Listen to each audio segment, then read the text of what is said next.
এই সবাই দেখতে পাচ্ছ? হ্যাঁ স্যার, দেখা যাচ্ছে। হ্যাঁ স্যার।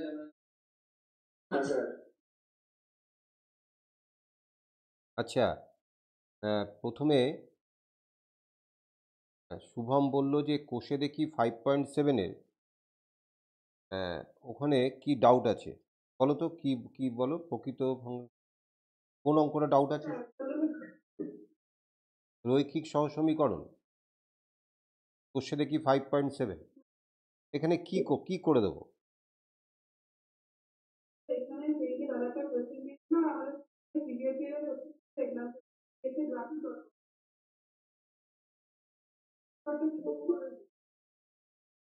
গ্রাফে প্লট করতে হবে।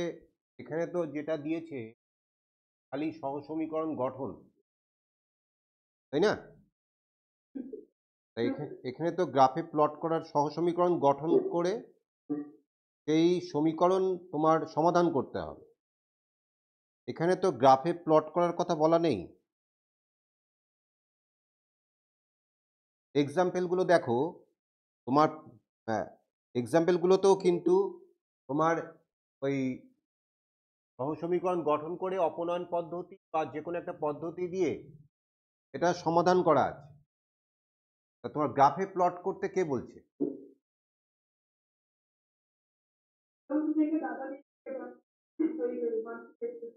হ্যাঁ,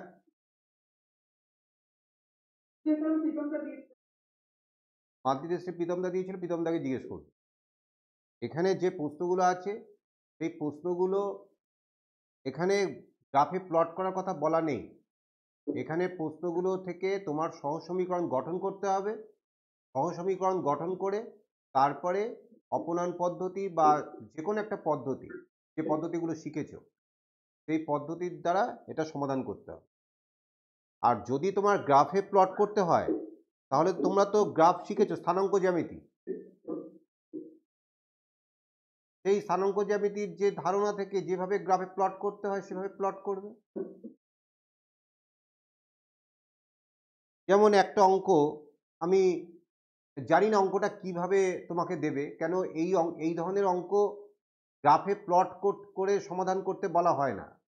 এই ধরনের অঙ্ক তোমাকে ওই সহসমীকরণ গঠন করে তারপরে সহসমীকরণটা অপনয়ন পদ্ধতি বা বজ্রগুণন পদ্ধতি এরকম কোনো একটা পদ্ধতির দ্বারা সেটা সমাধান করতে হয়।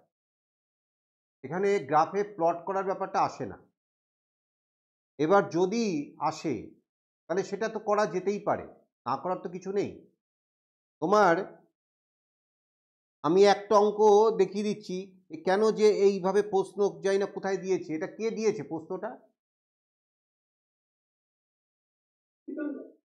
প্রীতমদা দিয়েছে। প্রীতমদাকে জিজ্ঞেস করবে যে এইভাবে এখান থেকে গ্রাফে কিভাবে করতে হয় দেখিয়ে দাও। আচ্ছা, এই তোমাদের বলো তো আর কার কিছু ডাউট আছে?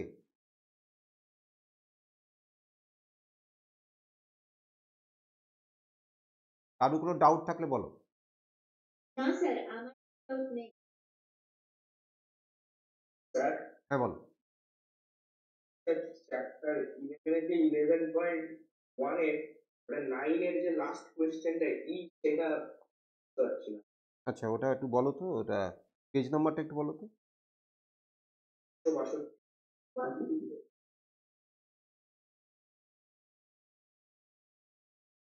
162 কি নম্বরের প্রশ্নটা?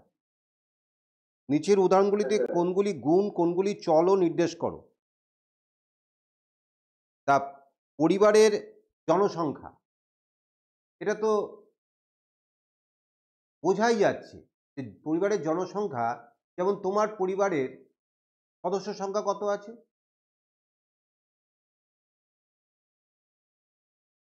3 জন। 3 জন। এই সেতুশ্রী, তোমার পরিবারের সদস্য সংখ্যা কত? স্যার 3 জন। 3 জন।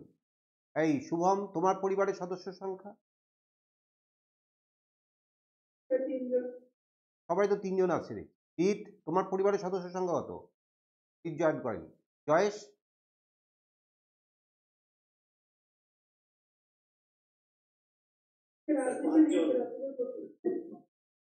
জয়েশ, তোমার কি 3 জন? স্যার 5 জন। 5 জন। আমার পরিবারের সদস্য সংখ্যা 6 জন, তাহলে এই যে সদস্য সংখ্যাটা, পরিবারের যে জনসংখ্যা, কারুর ক্ষেত্রে 3, কারুর ক্ষেত্রে 4, কারুর ক্ষেত্রে 6, কারুর ক্ষেত্রে 5, তাহলে এটা কি? এটা একটা চলো, তাই না? হ্যাঁ স্যার। এইবার দৈনন্দিন তাপমাত্রা, তা আজকের তাপমাত্রা যা আছে গতকাল নিশ্চয়ই সেটা ছিল না, আগামীকাল নিশ্চয়ই সেটা থাকবে না, তাহলে তাপমাত্রাটাও কিন্তু ভ্যারিয়েবল, তাহলে এটাও একটা দৈনন্দিন তাপমাত্রাটাও চলো। শিক্ষাগত মান, শিক্ষাগত মান দেখো এইটা তোমার, এইটা কিন্তু চলো নয়। এখন আবার কি জয়েন করো?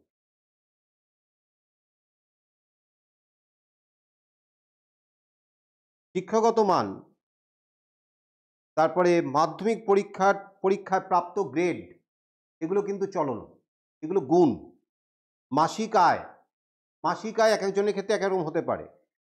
প্রথমে তুমি এই, আমি তো একদম তোমাদের যখন শিখিয়েছিলাম এই কোনগুলো গুণ কোনগুলো চলো এগুলো ব্যাখ্যা করেছিলাম, তা তোমরা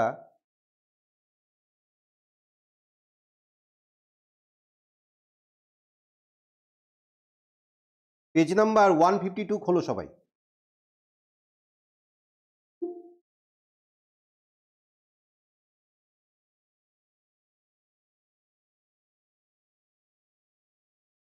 পেজ নাম্বার 152, দেখো উপরের দিকে লেখা আছে, দেখো রেড কালার দিয়ে লেখা আছে, যা পরিমাপ করা যায় না এমন পরিবর্তনশীল গুণকে আমরা বলি লক্ষণ।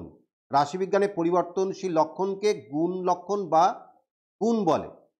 যেমন কোনো বাড়িতে যতগুলি ইলেকট্রিক সুইচ থাকে তাদের দুটি অবস্থা, জ্বালানো বা নেভানো। কোনো বাড়ির সদস্যদের মহিলা পুরুষ এই দুই ভাগে ভাগ করা যায়। তাহলে এই যে বাড়ির সদস্যদের তোমার লিঙ্গ, মানে তারা পুরুষ না মহিলা, এটা কিন্তু পরিমাপ করা যায় না। যেটা পরিমাপ করা যায় না কিন্তু পরিবর্তনশীল, অর্থাৎ পুরুষও হতে পারে মহিলাও হতে পারে, তাহলে সেই ধরনের যে লক্ষণগুলোকে সেগুলোকে বলা হবে গুণ। তাহলে এইবার তুমি প্রশ্ন যেটা দিয়েছে ভালো করে ফলো করো, পরিবারের জনসংখ্যা এ তো পরিমাপ করা যায়, সুতরাং এটা হচ্ছে তোমার চলো। দৈনন্দিন তাপমাত্রা পরিমাপ করা যায়, তাহলে চলো। শিক্ষাগত মান, শিক্ষাগত মান দেখো তোমার মানে শিক্ষাগত মানটা কিরকম এটা পরিমাপ করা যায় না, এটা তাই হচ্ছে গুণ। মাসিক আয় এটা পরিমাপ করা যায়, মাধ্যমিক পরীক্ষায় প্রাপ্ত গ্রেড এটা পরিমাপ করা যায় না, এটা একটা অবস্থা, তাই এটা হচ্ছে গুণ। বলো ক্লিয়ার হয়েছে মেহেদি? হ্যাঁ স্যার। বলো আর কার কোনো ডাউট আছে?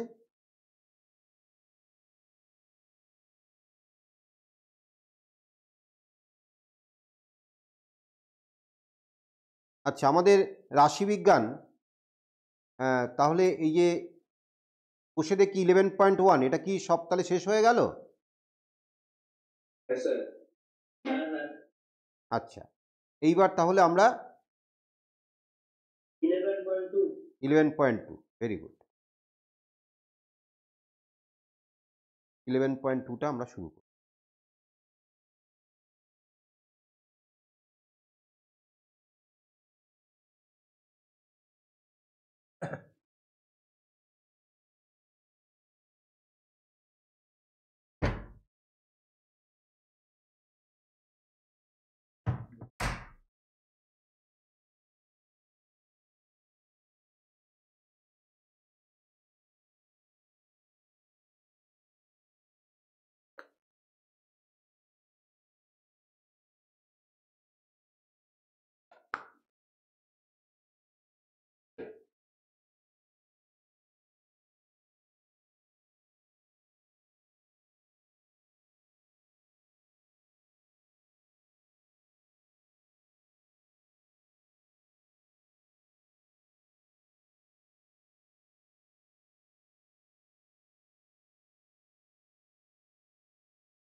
আমরা এর আগের একটুখানি সেতুশ্রী দেখো তো বাবা, এর আগের পরিসংখ্যা শতকরা হার এই ব্যাপারটা আমি আগের ক্লাসে এক্সপ্লেন করেছিলাম।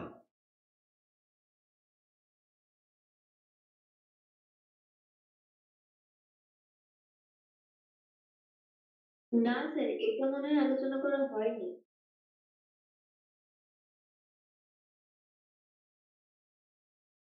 তো হয়েছিল মনে হয় আপেক্ষিক পরিসংখ্যা। হ্যাঁ, হ্যাঁ, এটা হয়েছিল। পরিসংখ্যার শতকরা হার এটা তো করেছিলাম। আপেক্ষিক পরিসংখ্যা এটা বের করে ইনটু 100, এটা তো করেছিলাম। মেহেদি, এটা করিনি? না স্যার, এটা হয়নি, আপেক্ষিক পরিসংখ্যাটা হয়েছিল। আচ্ছা, তোমরা এটা একটু লিখে নাও। পরিসংখ্যার শতকরা হার কি একটু নোট ডাউন করো। আপেক্ষিক পরিসংখ্যাকে শতকরায় প্রকাশ করলে পরিসংখ্যার শতকরা হার পাওয়া যায়।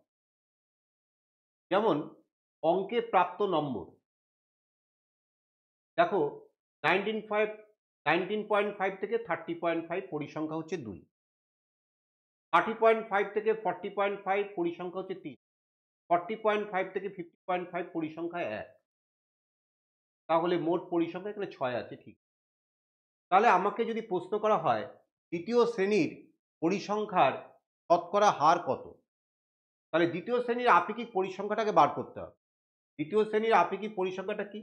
শ্রেণী পরিসংখ্যা বাই মোট পরিসংখ্যা। তাহলে তুমি দেখো দ্বিতীয় শ্রেণী পরিসংখ্যা হচ্ছে 3 বাই মোট পরিসংখ্যা হচ্ছে 6, তাহলে ইকুয়াল টু 1/2।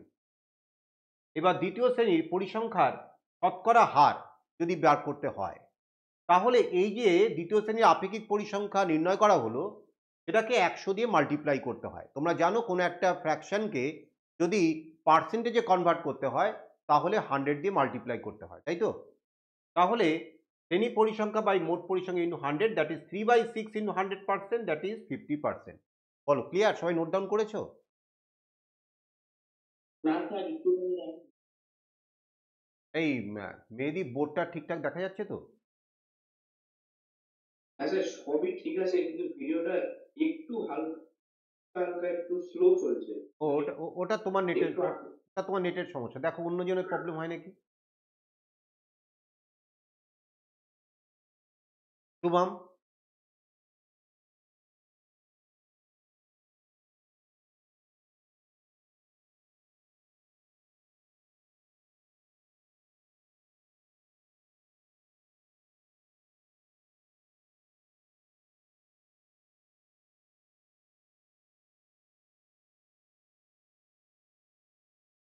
সেতুশ্রী, হ্যাঁ স্যার। তোমার কি ভিডিওটা স্লো চলছে? হ্যাঁ স্যার, একটু স্লো চলছে। হ্যাঁ, ওই তোমাদের নেটের সমস্যার জন্যই এটা হচ্ছে। আমি তোমাদের এই ক্লাসটা রেকর্ড করে আমি তোমার গ্রুপে দিয়ে দেবো, পরে যদি অসুবিধা হয় আর একবার দেখে নেবে। আচ্ছা, নেক্সট তাহলে যাচ্ছি আমরা। এবার আমরা যেটা শিখব হিস্টোগ্রাম এবং ফ্রিকোয়েন্সি পলিগন। আর এইটা জিনিসটা কিরকম আমি জাস্ট আগে একটা ছবি দিয়ে বুঝিয়েছি। এইরকম ছবিগুলোকে হিস্টোগ্রাম বলে। তোমরা এর আগের ক্লাসে ক্লাস 7 বা 8-এ তোমরা বার ডায়াগ্রাম বা দণ্ড লেখচিত্র সেটা তোমরা করেছিলে। সেগুলো মাঝখানে মাঝখানে প্রত্যেকটা এই যে বারের মাঝখানে মাঝখানে ফাঁকা ছিল, এখানে কিন্তু ফাঁকা নেই। এখানে সব কিন্তু একদম দেখো গায়ে গায়ে লাগা আছে। তাহলে এই ধরনের চিত্র যখন আমরা তৈরি করব সেটাকে বলা হবে হিস্টোগ্রাম। আমাদের কাজ হচ্ছে কোনো স্ট্যাটিস্টিক্স ডেটা দেয়া থাকলে সেখান থেকে কী করে এই ধরনের চিত্র তৈরি করব আমরা। আর এই ধরনের চিত্র যদি তৈরি থাকে দেখবে এইরকম, অর্থাৎ কতগুলো রেখাংশ এভাবে যুক্ত করা হয়েছে, যুক্ত করে করে এরকম একটা ফিগার বানানো হয়েছে, সেটাকে বলা হবে ফ্রিকোয়েন্সি পলিগন বা পরিসংখ্যা বহুভুজ। আর যখন এই দুটো চিত্র একসঙ্গে আমরা আঁকবো সেটাকে বলা হবে হিস্টোগ্রাম অ্যান্ড ফ্রিকোয়েন্সি পলিগন। অর্থাৎ ওই আয়তলেখ এবং পরিসংখ্যা বহুভুজ একসঙ্গে যখন আমরা এই ড্রয়িংটা করব তখন এইভাবে ছবিটা তৈরি হবে। এখন আমরা শিখব যে কিভাবে এই ধরনের ছবিগুলো তৈরি হয়। বলো, সকলের কাছে ক্লিয়ার হয়েছে? হ্যাঁ স্যার।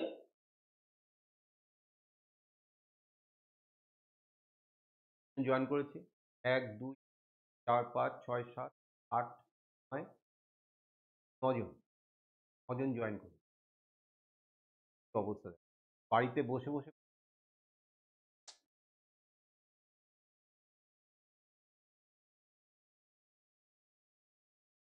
এইটা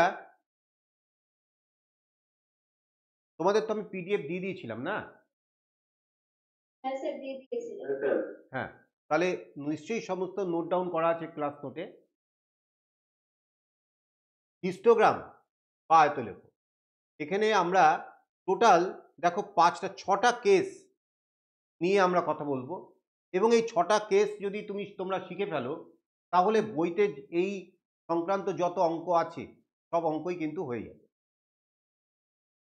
প্রথম কেস 1 হচ্ছে পরিসংখ্যা বিভাজন তালিকায়, মানে তোমাকে তো একটা বিভাজন তালিকা দেওয়া থাকবে, সেখান থেকে তোমাকে হিস্টোগ্রাম আঁকতে হবে, হিস্টোগ্রাম ড্র করতে হবে। তাহলে সেই তালিকাটা অর্থাৎ সেই যে টেবিলটা যেটা দেওয়া থাকবে সেখানে প্রত্যেকটা শ্রেণীর দৈর্ঘ্য যখন সমান তখন একভাবে আঁকার পদ্ধতি বা কাজের পদ্ধতিটা একরকম। কেস 2 হচ্ছে পরিসংখ্যা বিভাজন তালিকায় যখন প্রত্যেকটা শ্রেণীর দৈর্ঘ্য যখন সমান নয়, প্রত্যেকটা শ্রেণীর দৈর্ঘ্য যখন অসমান, তখন কাজ করার পদ্ধতিটা কিন্তু আলাদা। তাহলে এই ক্ষেত্রে আয়তলেখের উচ্চতা পরিসংখ্যার সাথে সমান হয় না, এটা পরে আমরা ব্যাখ্যা করছি। আয়তক্ষেত্রের উচ্চতা নির্ণয়ের সূত্রও দেওয়া আছে, এগুলো আমরা পরে যখন কাজটা করব তখন তোমরা আরো ভালো করে বুঝতে পারবে। আপাতত কেস 1 আর কেস 2 নিয়ে আলোচনা করব। কেস 3, কেস 4, কেস 5, কেস 6 এটা পরে আলোচনা করছি। কেস 1টা,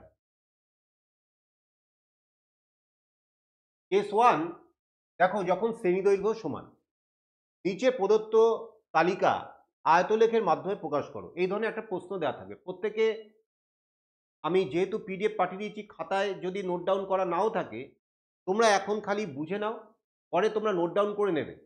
আর যারা নোট ডাউন করেছো তারা খাতায় একটু এই ক্লাস নোটে খাতাটা একটুখানি দেখতে থাকো। তাহলে প্রথমে দেখো দৈনিক মজুরি টাকায় 0 থেকে 50 টাকা, পরিসংখ্যা কর্মচারীর সংখ্যা কত? 2 জন।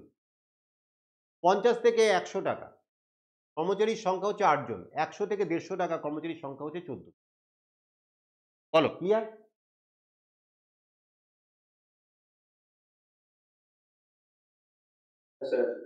এইভাবে তালিকাটা দেওয়া আছে। এবার তোমাকে হিস্টোগ্রাম বা আয়তলেখটা তোমাকে আঁকতে হবে। দৈনিক মজুরি শ্রেণী, এইটা আমরা এখন টেবিলটা এইভাবে তৈরি করছি, মানে 0 থেকে 50টা এখানে লিখছি, 50 থেকে মানে শ্রেণীটা কলম করেছি। এখানে তো রো ওয়াইজ দেওয়া আছে, আমরা কলম ওয়াইজ তৈরি করেছি। প্রথমে দৈনিক মজুরি শ্রেণী টাকায় 0 থেকে 50, 50 থেকে 100, 100 থেকে 150, এবং তোমরা দেখতে পাচ্ছ এটা এক্সক্লুসিভ ফর্মে আছে, অর্থাৎ কন্টিনিউয়াস গ্যাপলেস। তাহলে তোমার অ্যাডজাস্টমেন্ট ফ্যাক্টর কিছু ইউজ করতে হবে না। শ্রেণীর সীমানা দ্বারা নির্দিষ্ট শ্রেণী একই হবে, যখন তোমরা জানো যে এক্সক্লুসিভে থাকলে তখন একই হয়, মানে অ্যাডজাস্টমেন্টের যেহেতু দরকার হয় না। শ্রেণী দৈর্ঘ্য প্রত্যেকটা ক্ষেত্রেই দেখো 50 - 0 মানে 50, 100 - 50 মানে 50, 150 - 100 মানে 50। আর পরিসংখ্যা প্রথমটা 2, তারপরটা 8, তারপরটা 14। এইভাবে আমরা একটুখানি আমাদের মতন করে, যেটা আমাদের কাজ করতে সাহায্য করবে, সেইভাবে টেবিলটাকে আমরা কম্পিউটেশন টেবিলটাকে আমরা তৈরি করে নিয়েছি। এবার এখানে নোট করা আছে, সেই নোটটা কিন্তু তোমার পরীক্ষায় লেখার জন্য নয়, এটা তোমার বোঝার জন্য। যদি তোমরা ক্লাস নোট তৈরি করে থাকো তাহলে তোমরা এইটা লিখে রাখো যে এটি পরীক্ষার জন্য নয়, পরীক্ষাও এই সমস্ত জিনিস লিখতে হবে না, সময় নষ্ট হবে। তাহলে এখানে শ্রেণী সংখ্যা বিভাজন তালিকা বহির্ভূত পদ্ধতিতে দেওয়া আছে, সেই জন্য দৈনিক মজুরি শ্রেণী এবং শ্রেণীর সীমানা দ্বারা নির্দিষ্ট শ্রেণী একই হলো। যদি অন্তর্ভুক্ত পদ্ধতিতে দেওয়া থাকতো তাহলে দৈনিক মজুরি শ্রেণীকে অ্যাডজাস্টমেন্ট ফ্যাক্টর দিয়ে অ্যাডজাস্ট করে শ্রেণী সীমানা দ্বারা নির্দিষ্ট শ্রেণী তৈরি করতে হতো। সেক্ষেত্রে দুটি স্তম্ভ পৃথক হতো, প্রতি শ্রেণীর দৈর্ঘ্য এখানে সমান, দেখো শ্রেণীর সব জায়গাতেই 50। বলো ক্লিয়ার? হ্যাঁ স্যার। এইবার দেখো এই ছবিটা আমরা অলরেডি আমরা একটা গ্রাফ পেপারে এভাবে ড্রয়িংটা করব। প্রথমে একটা এক্স অক্ষ আর ওয়াই অক্ষ, তোমরা যারা ক্লাস নোটটা খাতায় লিখেছো তাদেরকে বলবো যে তারা গ্রাফ পেপার কেটে, ছোট ছোট করে গ্রাফ পেপার কেটে এরকম তৈরি করে পাশের সাইডে লাগিয়ে রাখবে, যেভাবে আমি কাজটা করেছি। এখানে এক্স অক্ষকে ধরেছি দৈনিক মজুরি টাকায়, আর ওয়াই অক্ষকে ধরেছি কর্মচারীর সংখ্যা, ও এক্স ও ওয়াই। এবার দেখো 0 থেকে 50 আমরা যে শ্রেণীগুলো আগের টেবিলে আমরা তৈরি করে নিয়েছিলাম, 0 থেকে 50, 50 থেকে 100, 100 থেকে 150। এইবার এইটা তৈরি করার পরে 0 থেকে 50 তুমি দেখো ওখানে কর্মচারীর সংখ্যা হচ্ছে 2 জন, ফ্রিকোয়েন্সি 2। তাহলে 2 ঘর এই যে আয়তক্ষেত্রটা তৈরি হবে তার উচ্চতা হবে 2। 50 থেকে 100 দেখো আছে 8 জন, তাহলে এর উচ্চতা হবে 8। তাহলে আমরা 8 ঘর নিয়েছি, 1 2 3 4 5 6 7 8। আর 100 থেকে 150 এটার উচ্চতা হচ্ছে 14। তাহলে আমরা এখানে 1 2 3 4 5 6 7 8 9 10 11 12 13, দেখো পুরো 14টা তোমার এখানে ঘর রয়েছে।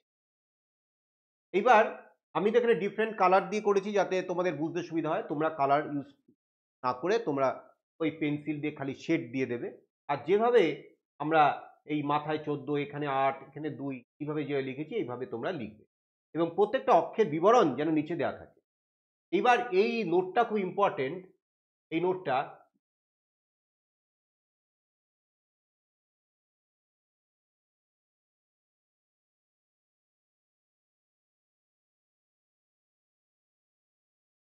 গ্রাফের আয়তলেখের অঙ্কনের বিবরণ এক্স অক্ষকে দৈনিক মজুরি অক্ষরূপে এবং ওয়াই অক্ষকে কর্মচারী সংখ্যা রূপে নির্বাচন করলাম। এই বিবরণ কিন্তু লিখতেই হবে। এক্স অক্ষের দিকে ক্ষুদ্রতম বর্গক্ষেত্রের একটি বাহুর দৈর্ঘ্যকে 10 একক ধরা হয়েছে। দেখো এই যে স্কেলটা ভীষণ ইম্পর্টেন্ট, এই স্কেল ছাড়া কিন্তু তোমার এই যে হিস্টোগ্রামটা অসম্পূর্ণ, সুতরাং স্কেলটা কিন্তু সুন্দরভাবে মেনশন করতে হবে। ভালো করে খেয়াল করো, এইখান থেকে এই অবধি 5টা ঘরকে আমি ধরেছি 50, পরেও দেখো 5টা ঘরকে 50, তারপরেটাও 5টা ঘরকে 50। তাহলে একটা ছোট ছোট ঘর গ্রাফের যেটা নিশ্চয়ই তোমার 10 করে ধরা আছে, তাই লেখা আছে এক্স অক্ষের দিকে ক্ষুদ্রতম বর্গক্ষেত্রের একটি বাহুর দৈর্ঘ্যকে 10 একক ধরা হয়েছে, আর ওয়াই অক্ষের দিকে ক্ষুদ্রতম বর্গক্ষেত্রের একটি বাহুকে 1 একক ধরা হয়েছে।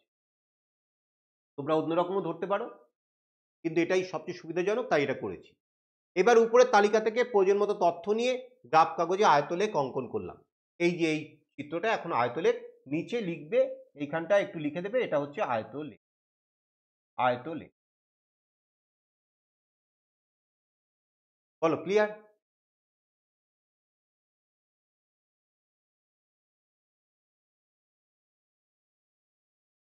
বলো ক্লিয়ার? হ্যাঁ স্যার। সবাই বুঝেছো?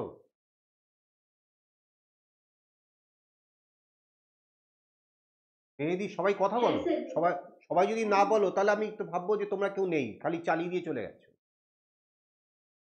না স্যার, বুঝিনি স্যার। জয়েশ, কে কে আছো বলো তো? জয়েশ আছো তো? হ্যাঁ স্যার, আছি স্যার। জয়েশ বুঝেছো? হ্যাঁ স্যার। এবার কেস ওয়ানটা তো হয়ে গেল, যখন শ্রেণী দৈর্ঘ্যটা সমান। এবার পরেরটা, যখন শ্রেণী দৈর্ঘ্য অসমান, এইটা আমরা করব। দৈনিক মজুরি টাকায়, দেখো ঠিক ওই একই কাচের টেবিল দেওয়া আছে, একই ধরনের টেবিলটা দেওয়া আছে। শুধু ভালো করে অবজার্ভ করো, প্রথমটা হচ্ছে 0 থেকে 50, তারপরে 50 থেকে 100, তারপরে 100 থেকে 200, 200 থেকে 250, 250 থেকে 400। আর কর্মচারীর সংখ্যা প্রত্যেকটা শ্রেণীতে দেওয়া আছে। তাহলে এটা যদি আমরা এরকম কলম ওয়াইজ টেবিলটা তৈরি করে নিই, তাহলে দৈনিক মজুরি শ্রেণী টাকায় 0 থেকে 50, আর শ্রেণীর সীমানার দ্বারা নির্দিষ্ট শ্রেণী, এটা তো পরিবর্তন হবে না। তার কারণ এটা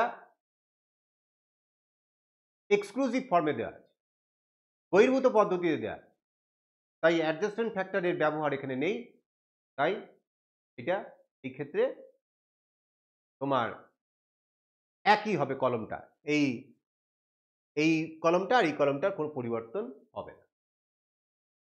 এবার শ্রেণী দৈর্ঘ্যগুলো দেখো, প্রথমটার 50 মাইনাস 0 50, পরেরটা 100 মাইনাস 50 50, 200 মাইনাস 100 100, 250 মাইনাস 250, 400 মাইনাস 250 150।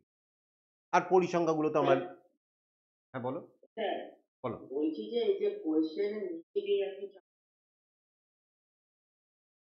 হ্যাঁ এটা কি কোয়েশ্চেনের নিচে এরকম আগে আমাদের বাড়িয়ে নিতে হবে? হ্যাঁ হ্যাঁ হ্যাঁ, যেভাবে এইটাই হচ্ছে অঙ্কের শুরু তোমার, এই টেবিলটা এইভাবে না করলে তো তুমি কাজ করতে পারবে না। হ্যাঁ, আচ্ছা, তাহলে ভালো করে অবজার্ভ করো, শ্রেণী দৈর্ঘ্য এখানে দেখো আলাদা আলাদা, 50 50, তারপরে 100, তারপরে আবার 50, আবার 150। তাহলে এখানে কি, এক্ষেত্রে শ্রেণী দৈর্ঘ্য অসমান বোঝার জন্য এই বিভাজন তালিকা থেকে কেস ওয়ান নিয়মে আয়তলেখ তৈরি হলে সমস্যা কোথায় সেই বিষয় নিয়ে আগে আলোচনা করব। এটা খুব গুরুত্বপূর্ণ বিষয়। আমি অঙ্কটা এখানে সমাধান করে দিতেই পারি, কিন্তু তার আগে আমি দেখে নেব যে যদি আমি কেস ওয়ানের নিয়মে করি তাহলে প্রবলেমটা কোথায় হবে। আমি কি বোঝাতে পারলাম?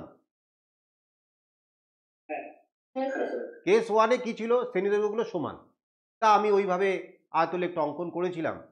এখন কেস টুতে দেখলাম শ্রেণী দৈর্ঘ্যগুলো অসমান, তাহলে এখন যদি আমি আগের পদ্ধতি অ্যাপ্লাই করি তাহলে প্রবলেমটা কোথায়, কেন আমাকে নতুন একটা কায়দা করতে হবে, নতুন একটা কায়দা শিখতে হবে, সেইটা আমরা বুঝে নেব।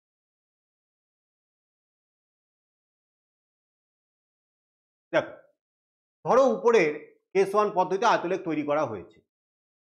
এখানে অবশ্যই মনে রাখতে হবে আয়তক্ষেত্রের ক্ষেত্রফলগুলি আয়তলেখের শ্রেণী পরিসংখ্যার সমানুপাতিক হবে, 1 নম্বর শর্ত। এইটা কিন্তু খুব গুরুত্বপূর্ণ একটা শর্ত। অর্থাৎ আয়তক্ষেত্রের যে ক্ষেত্রফল, সেই ক্ষেত্রফলটা আয়তলেখের শ্রেণী পরিসংখ্যার সমানুপাতিক হবে। হয়তো তোমরা এটা বুঝতে পারছো না, আমি তোমাদেরকে বলছি। দেখো, আমরা প্রথমে 0 থেকে 50, দেখো তোমরা দেখে নাও, দুজন আছে। 50 থেকে 100 8 জন আছে, তাহলে এই উচ্চতা 8 করে দিলাম, এটার উচ্চতা 2। 100 থেকে 200 এর উচ্চতা 14 করে দিলাম।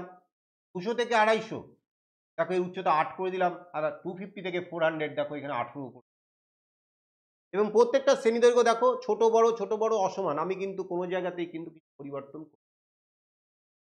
এইবার প্রথম আয়তক্ষেত্রের ক্ষেত্রফল দেখো কত, এইটা 2 আর এইটা 5, এইটা 5, এই যে এইটা 5 ঘর, আর এইটা উচ্চতা হচ্ছে 2 ঘর। তাহলে ক্ষেত্রফল কত, 2 ইন্টু 5, দ্যাট ইজ 10। আর পরিসংখ্যা দেখো, পরিসংখ্যা হচ্ছে 2। তৃতীয় আয়তক্ষেত্রের ক্ষেত্রফল দেখো, এইটা 5, এইটা হচ্ছে 8, উচ্চতা হচ্ছে 8, তাহলে ক্ষেত্রফল হচ্ছে 8 ইন্টু 5, দ্যাট ইজ 40, আর পরিসংখ্যা হচ্ছে 8। তৃতীয় আয়তক্ষেত্রের ক্ষেত্রফল এইটা হচ্ছে 100 থেকে 200, এবং এটা 10 ঘর নিয়েছি, আর উচ্চতা হচ্ছে 14, তাহলে 14 ইন্টু 10 হচ্ছে 140, পরিসংখ্যা হচ্ছে। চতুর্থ আয়তক্ষেত্রের ক্ষেত্রফল 8 ইন্টু 5 40, পরিসংখ্যা হচ্ছে 8। পঞ্চম আয়তক্ষেত্রের ক্ষেত্রফল 18 গুণ 15, কেন এইটা হচ্ছে তোমার 15 ঘর, আর এই উচ্চতা হচ্ছে 18, তাহলে 18 ইন্টু 15 270, পরিসংখ্যা হচ্ছে 18। এবার লক্ষ্য করো, যদি এই ক্ষেত্রফল ইস টু পরিসংখ্যা এটা বের করা হয় তাহলে 10:2 মানে কত, 5:1, এটা হচ্ছে 5:1। পরেরটা দেখো 40:8, এটাও কাটাকুটি করলে 5:1, কিন্তু তারপরেরটা 140:14, 70:18, এরা কিন্তু ওই সমানুপাতিক হচ্ছে না, অর্থাৎ একই অনুপাত তৈরি করছে না, তাই সমানুপাতিক নয়। বলো ক্লিয়ার? হ্যাঁ স্যার। তা এই জন্য কেস ওয়ানের নিয়মে আয়তলেখ অঙ্কন করলে 1 নম্বর শর্ত লঙ্ঘিত হয়। এই যে 1 নম্বর শর্ত, আয়তক্ষেত্রের ক্ষেত্রফলগুলি আয়তলেখের শ্রেণী পরিসংখ্যার সমানুপাতিক হবে। দেখো এই যে ছবি আঁকাটা একটা খুবই গুরুত্বপূর্ণ বিষয়, এটা আগে ভালো করে বুঝে নাও।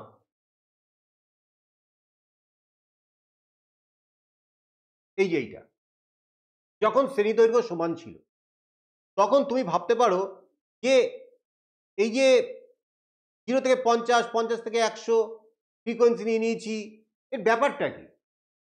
এই যে ছবিগুলো, এই যে এক একটা করে আয়তক্ষেত্র তৈরি হয়েছে, এই আয়তক্ষেত্রগুলোর ক্ষেত্রফল সবসময় দেখো, আয়তক্ষেত্রের প্রত্যেকটা যে আয়তক্ষেত্রের ক্ষেত্রফল তার পরিসংখ্যার সঙ্গে যদি অনুপাত করা হয়, 3টে আয়তক্ষেত্রেই সেটা সমান হয়।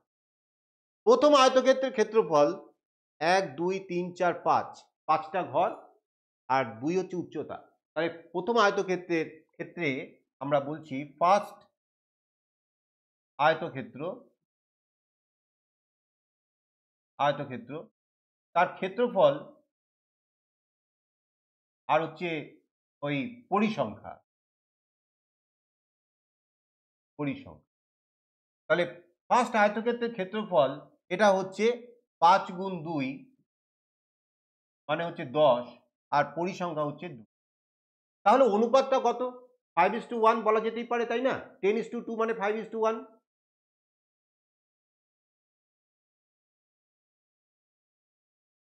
কি শালিনী, হ্যাঁ স্যার। বুঝতে পেরেছো কি বলতে চাইছি? হ্যাঁ স্যার। এবার দ্বিতীয় আয়তক্ষেত্র এটার ক্ষেত্রফলটা দেখো, এই যে 5, 50 থেকে 100 কটা ঘর? 1টা 2টো 3টে 4টে 5টা, আর এখানে উচ্চতা কত? 8। তাহলে আয়তক্ষেত্রের ক্ষেত্রফল দৈর্ঘ্য ইন্টু প্রস্থ হিসেবে চিন্তা করে আমরা বলতে পারি 8 × 5, ক্ষেত্রফল হচ্ছে 8 × 5, দ্যাট ইজ 40, আর পরিসংখ্যা হচ্ছে 8। তাহলে তুমি যদি এখন অনুপাত করো 40:8, তাহলে সেটা কত হবে? 5:1। এইবার তৃতীয় আয়তক্ষেত্রটা খেয়াল করো, তোমার 1, 2, 3, 4, 5, 5টা হচ্ছে একটা বাহুর দৈর্ঘ্য 5 একক, আর একদম এই উচ্চতা এটা হচ্ছে 14। তাহলে 5 × 14, তাই তো? তাহলে তৃতীয় আয়তক্ষেত্র ক্ষেত্রফল হচ্ছে 5 × 14, দ্যাট ইজ 70, আর পরিসংখ্যা হচ্ছে 14। তাহলে দেখো এর অনুপাতও কিন্তু 5:1। তাহলে এইটা কিন্তু হিস্টোগ্রাম আকার প্রাইমারি কন্ডিশন।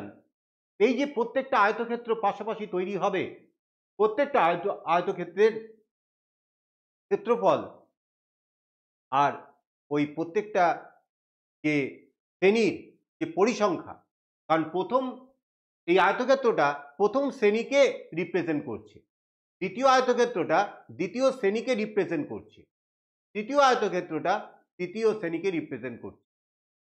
তাহলে প্রথমটার ক্ষেত্রে আমরা দেখতে পাচ্ছি যে ওই প্রথম যে আয়তক্ষেত্র তার ক্ষেত্রফল এবং ওই যে পরিসংখ্যার অনুপাত সেটা হচ্ছে 5:1। দ্বিতীয় আয়তক্ষেত্রটার ক্ষেত্রফল হচ্ছে বের করলাম আমরা 40, আর পরিসংখ্যা হচ্ছে 8, তাহলে এর অনুপাত হচ্ছে 40:8, দ্যাট ইজ 5:1। তৃতীয়টার ক্ষেত্রেও কিন্তু তোমার আসছে 5:1, 70:14, দেখো কাটাকুটি করলে 5:1 হচ্ছে। তাহলে এইটা কিন্তু হিস্টোগ্রাম আঁকবার প্রাথমিক শর্ত, এই জন্যই আমরা এইটা লিখেছি এই আয়তক্ষেত্রের ক্ষেত্রফলগুলি আয়তলেখের শ্রেণী পরিসংখ্যার সমানুপাতিক হবে, এটা হচ্ছে শর্ত। বলো এটা কি ক্লিয়ার সবার কাছে? হ্যাঁ স্যার। তাহলে এখন এইখানে দেখছি যদি আমরা কেস ওয়ানের নিয়মে আমরা করতে যাই, তাহলে কোনো একটা আয়তক্ষেত্র একটু সরু, কোনো আয়তক্ষেত্র মোটা, কোনো আয়তক্ষেত্র আরো মোটা, হ্যাঁ, এবং তাদের উচ্চতা ডিফারেন্ট পরিসংখ্যা অনুযায়ী হচ্ছে।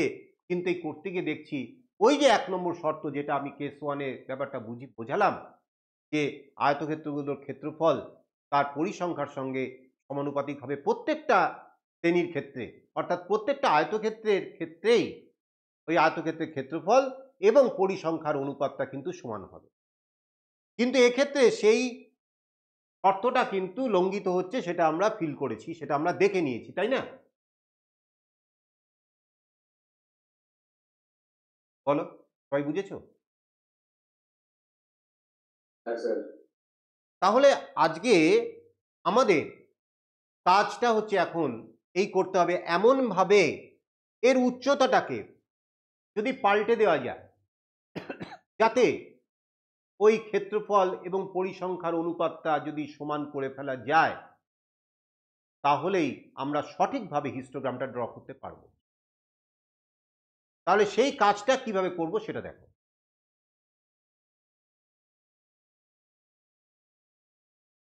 আয়তক্ষেত্রের উচ্চতা নির্ণয়ের সূত্র পরিসংখ্যা ঘনত্ব ইন্টু সবচেয়ে ছোট শ্রেণীর দৈর্ঘ্য। পরিসংখ্যা ঘনত্ব কাকে বলে? শ্রেণী পরিসংখ্যা বাই শ্রেণী দৈর্ঘ্য ইন্টু সবচেয়ে ছোট শ্রেণী দৈর্ঘ্য। এইটা হচ্ছে ফর্মুলা। নতুন যে আয়তক্ষেত্র তৈরি হবে, যেহেতু ক্লাস সাইজগুলো ডিফারেন্ট রয়েছে, অসমান রয়েছে, তাহলে আয়তক্ষেত্রের উচ্চতাটাকে পাল্টে এমনভাবে করতে হবে যাতে প্রত্যেকটা আয়তক্ষেত্রের ক্ষেত্রফল এবং প্রত্যেকটা শ্রেণীর যে পরিসংখ্যার অনুপাত সব ক্ষেত্রেই সমান হয়। তা সেইটা করতে গিয়ে আমাদের যেটা করতে হবে সেটা হলো যে আয়তক্ষেত্রের উচ্চতাগুলোকে পাল্টে ফেলতে হবে, অ্যাডজাস্ট করতে হবে উচ্চতা। কোনোটা একটু কমাতে হবে, কোনোটা একটু মানে চেঞ্জ করতে হবে। দেখো কিভাবে চেঞ্জ করা হয়। তার ফর্মুলা হচ্ছে এইটা, শ্রেণী পরিসংখ্যা বাই শ্রেণী দৈর্ঘ্য ইন্টু সবচেয়ে ছোট শ্রেণী দৈর্ঘ্য। এক্ষেত্রে তালিকাটি নিম্নরূপ, নতুন একটা স্তম্ভ সংযুক্ত হয়েছে। এইটা কিন্তু পরীক্ষায় তোমাদের খাতায় লিখতে হবে না, এবং এইটাও লিখতে হবে না। এই পুরো এই যে আয়তক্ষেত্রের উচ্চতা নির্ণয় সূত্র, এটা কিন্তু জাস্ট তোমাকে জানানোর জন্য এবং তোমাকে আলাদাভাবে এটাকে বোঝানোর জন্য যে এইভাবে উচ্চতাটাকে নির্ণয় করতে হবে। কিন্তু তোমাদের পরীক্ষার সময় এটা লেখার কোনো প্রয়োজন নেই। এবার দেখো, আমরা নতুন একটা টেবিল তৈরি করেছি। টেবিলটা কি করেছি? দৈনিক মজুরি শ্রেণী টাকায় 0 থেকে 50, 50 থেকে 100, 100 থেকে 200, 200 থেকে 250, 250 থেকে 400। শ্রেণী সীমানা দ্বারা নির্দিষ্ট শ্রেণী 0 থেকে 50, 50 থেকে 100, 100 থেকে 200, 200 থেকে 250, 250 থেকে 400। শ্রেণী দৈর্ঘ্য 50, 50, 100, 50, 100। পরিসংখ্যা 2, 8, 14, 8, 18। এইখান থেকে এই পর্যন্ত আগেই ছিল, তাই না? এটা তো আমাকে কোনো কাজ করতে হবে না, এটা তোমার কোশ্চেনে যেভাবে দেওয়া থাকবে সেভাবেই কিন্তু আমরা 1, 2, 3, 4 চারটে কলম তৈরি করে নিতে পারবো। এবং এটা আমাদের কাছে একটা সুবিধা আছে যে যেহেতু কন্টিনিউয়াস ক্লাসগুলো রয়েছে, অর্থাৎ তোমার এক্সক্লুসিভ ফর্মে রয়েছে, তাই অ্যাডজাস্টমেন্ট ফ্যাক্টর ইউজ করতে হচ্ছে না, আমাদের একটু ঝামেলা কমে গেছে। কিন্তু তোমাদেরকে আমি বলেছিলাম যে কোনো তোমার স্ট্যাটিস্টিক্সের কোনো কাজ সেটা কিন্তু এই অ্যাডজাস্টমেন্ট ফ্যাক্টর তোমার এক্সক্লুসিভ ফর্মে কনভার্ট না করে করা যাবে না, সেটা মাথায় রেখো। এখানে এক্সক্লুসিভ ফর্মেই দেওয়া আছে, তাই আমার কিছু চেঞ্জ করার কোনো প্রয়োজন হচ্ছে না। তাহলে আয়তক্ষেত্রের দৈর্ঘ্যটা বা উচ্চতা এটা বের করার জন্য আমরা একটা কলম তৈরি করেছি আলাদা করে। শ্রেণী পরিসংখ্যা বাই শ্রেণী দৈর্ঘ্য ইন্টু সবচেয়ে ছোট শ্রেণী দৈর্ঘ্য। আর সবচেয়ে ছোট শ্রেণী দৈর্ঘ্যটা কোনটা? নিশ্চয়ই 50। তাহলে প্রথম শ্রেণীটা সেটার যদি আয়তক্ষেত্রের দৈর্ঘ্য এই সূত্র দিয়ে বের করতে হয়, শ্রেণী পরিসংখ্যা কত আছে? 2 বাই শ্রেণী দৈর্ঘ্য, এই শ্রেণীর দৈর্ঘ্য কত? 50 ইন্টু 50, কারণ সবচেয়ে ছোট শ্রেণী দৈর্ঘ্যকে গুণ করতে হবে। তাহলে এটা কাটাকুটি করে তোমার বেরোলো হচ্ছে 2 বেরো। তাহলে এখানে দেখো প্রথম শ্রেণীটার ক্ষেত্রে এখানে কিন্তু ওই উচ্চতাটার পরিবর্তন হচ্ছে না, মানে পরিসংখ্যাটাই তো উচ্চতা হয়, এখানে কিন্তু পরিসংখ্যাও যা, নতুন যে উচ্চতা সেটাও কিন্তু তাই।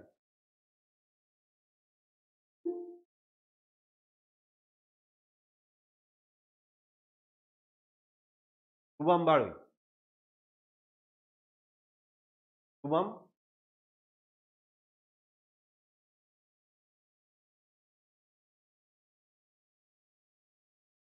শুভম শুনতে পাচ্ছ?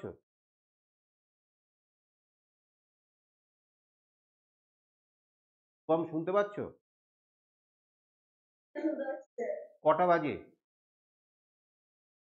সরি স্যার, লেট হয়ে গেছে। একটু, 1 ঘন্টা প্রায় হতে চললো। আমি রেকর্ডেড ক্লাসটা দিয়ে দেবো গ্রুপে, তোমরা রেকর্ডেড ক্লাসটা দেখে নেবে। ঠিক আছে স্যার। আচ্ছা, এইবার দেখো পরে ভীষণ গুরুত্বপূর্ণ আজকের ক্লাসটা, কারণ এইভাবে এত সুন্দর করে স্ট্যাটিস্টিক্সকে ফিল করা, সেটা কিন্তু সবাই কিন্তু বুঝে উঠতে পারে না, কেন বই থেকে যে বইয়ে যেভাবে করে দেওয়া আছে সেটা তো অত ব্যাখ্যা করা নেই, এবং ওই ব্যাখ্যাটা তোমরা বুঝতেও পারবে না। সেই জন্য আমি এভাবে তৈরি করেছি বিভিন্নভাবে, যাতে স্টুডেন্টদের কাছে পুরো ক্লিয়ার হয়ে যায় কেন আমাকে কাজটা করতে হচ্ছে।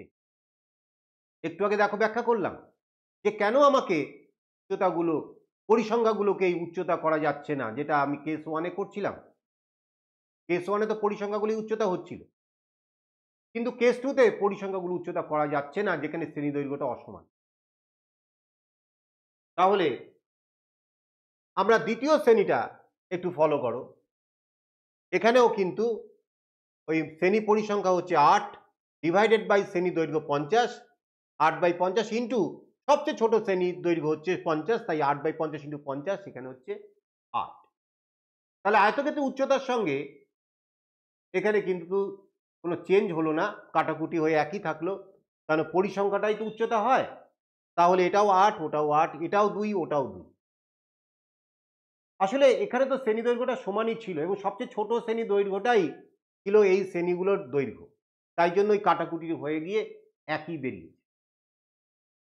কিন্তু তৃতীয় শ্রেণীটা দেখো, 100 থেকে 200, শ্রেণী দৈর্ঘ্য হচ্ছে 100, পরিসংখ্যা হচ্ছে 14। তাহলে এটা শ্রেণী পরিসংখ্যা বাই শ্রেণী দৈর্ঘ্য, এই ফর্মুলাটা যদি ব্যবহার করি তাহলে 14/100, দেখো এখানে কি বলেছে, শ্রেণী পরিসংখ্যা কত 14 ডিভাইডেড বাই শ্রেণী দৈর্ঘ্য কত আছে 100, তাহলে 14/100 ইন্টু সবচেয়ে ছোট শ্রেণী দৈর্ঘ্য ইন্টু 50। তাহলে এইবার কাটাকুটি করে দেখো একটু চেঞ্জ হলো, এটা ছিল 14, এটা কাটাকুটি করে তৈরি হলো 7। বলো আমি কি বোঝাতে পারছি সবাইকে? চতুশ্রী, হ্যাঁ স্যার। চতুশ্রী, হ্যাঁ স্যার। এই দেখো তো এই আলোটা একটু বাড়াই দেখি।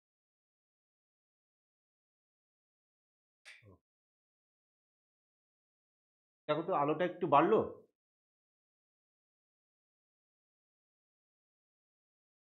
মেহেদি, মেহেদি নেই স্যার।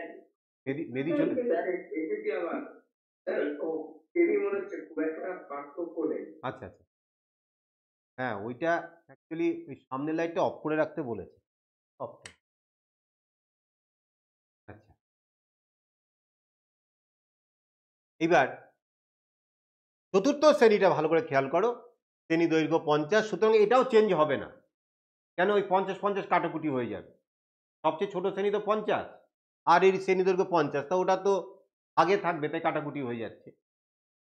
আবার এইটা দেখো 250 থেকে 400, শ্রেণী দৈর্ঘ্য হচ্ছে 150, তাহলে পরিসংখ্যা হচ্ছে 18 বাই তোমার হচ্ছে ওই শ্রেণী দৈর্ঘ্য হচ্ছে 150 ইন্টু সবচেয়ে ছোট শ্রেণীর দৈর্ঘ্য, কাটাকুটি করে কত হলো দেখো, 50 আর 150 কাটাকুটি করে 3, নিচে 3, 18/3 মানে 6। বলো ক্লিয়ার? হ্যাঁ স্যার, ক্লিয়ার। কি সুন্দর, মানে যিনি বানিয়েছেন, আমরা তো ইউজ করছি, আমরা ইউজার, কিন্তু যিনি বানিয়েছেন মানে তার মেধাটা ভাবো, যে কিভাবে এমনভাবে উচ্চতাগুলো তৈরি করা হলো। একটু পরেই তোমরা দেখবে যে কি সুন্দরভাবে এই ক্ষেত্রফল, নতুন যে আয়তক্ষেত্রগুলো তৈরি হবে, হ্যাঁ, সেগুলোর ক্ষেত্রফল ওই শ্রেণীর পরিসংখ্যার সঙ্গে যে অনুপাত তৈরি করবে সেটা সমস্ত ক্ষেত্রে সমান। দেখো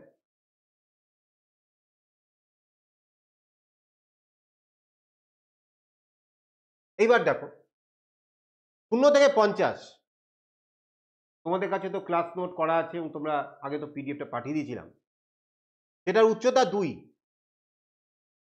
50 থেকে 100 দেখো 8, তারপরে 100 থেকে 200, ভালো করে খেয়াল করো, 100 থেকে 200 তার পরিসংখ্যা ছিল 14, কিন্তু উচ্চতাটা কিন্তু আমি পাল্টে ফেলেছি, পরিসংখ্যাটাই কিন্তু উচ্চতা করব না, করব নতুন উচ্চতা হবে 7।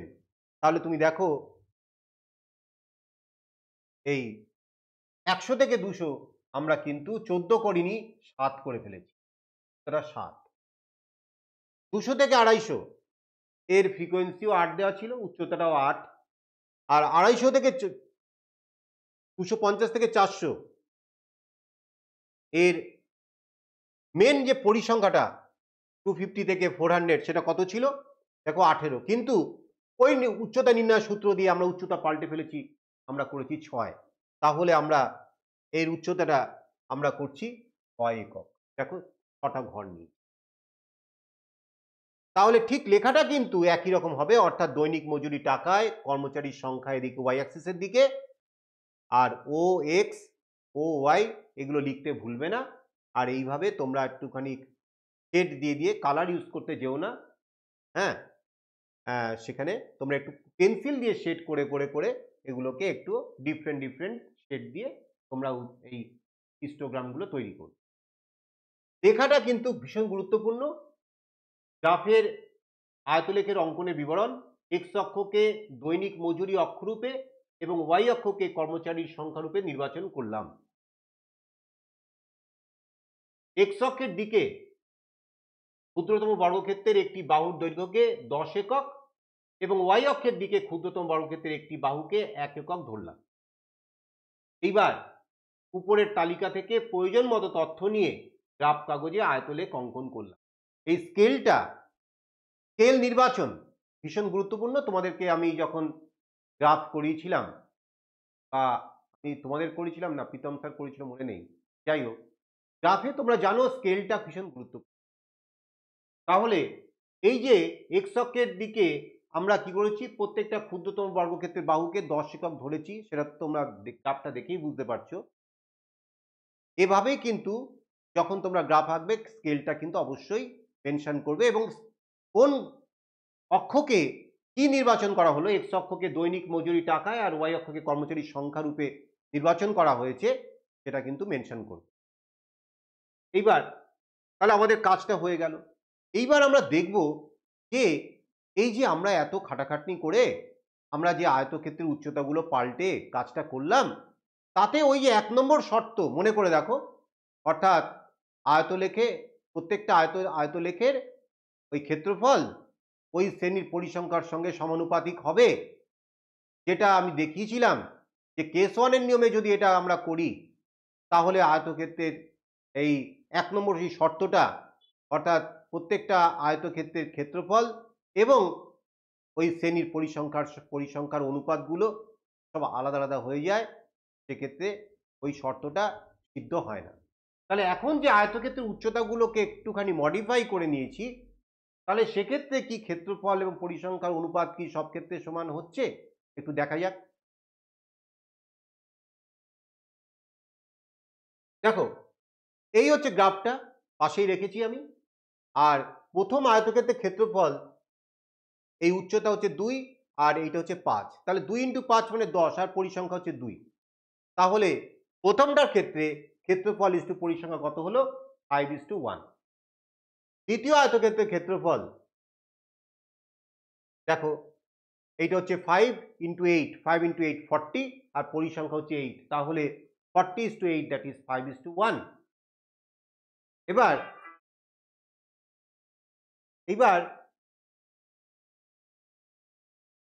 এইবার তৃতীয় আয়তক্ষেত্রের ক্ষেত্রফল তোমার হচ্ছে 7 × 10 70 আর পরিসংখ্যা হচ্ছে দেখো কত ছিল 14, তাহলে 70:14 সেক্ষেত্রে কত 5:1। চতুর্থ আয়তক্ষেত্রের ক্ষেত্রফল দেখো এই যে এইটা হচ্ছে 5 আর এইটা হচ্ছে 8, তাহলে 5 × 8 দ্যাট ইজ 40 আর পরিসংখ্যা হচ্ছে 8, দেখো সেই পাচ্ছি 40:8 হচ্ছে 5:1। পঞ্চম আয়তক্ষেত্রের ক্ষেত্রফল তোমার হচ্ছে, এটা হচ্ছে তোমার 15 আর এটা হচ্ছে 6, তাহলে দৈর্ঘ্য ইন্টু প্রস্থ করে তার ক্ষেত্রফল হলো 90, আর পরিসংখ্যা কিন্তু 18, তাই না? তাহলে 90:18, সেটার কিন্তু তাহলে অনুপাত হলো 5:1। তাহলে প্রতি ক্ষেত্রেই আয়তক্ষেত্রের ক্ষেত্রফল ইস্টু পরিসংখ্যা হলো 5:1। অতএব আয়তক্ষেত্রের ক্ষেত্রফলগুলি আয়তলেখের শ্রেণী পরিসংখ্যার সমানুপাতিক হবে। এই শর্ত দেখো সিদ্ধ হয়ে গেল।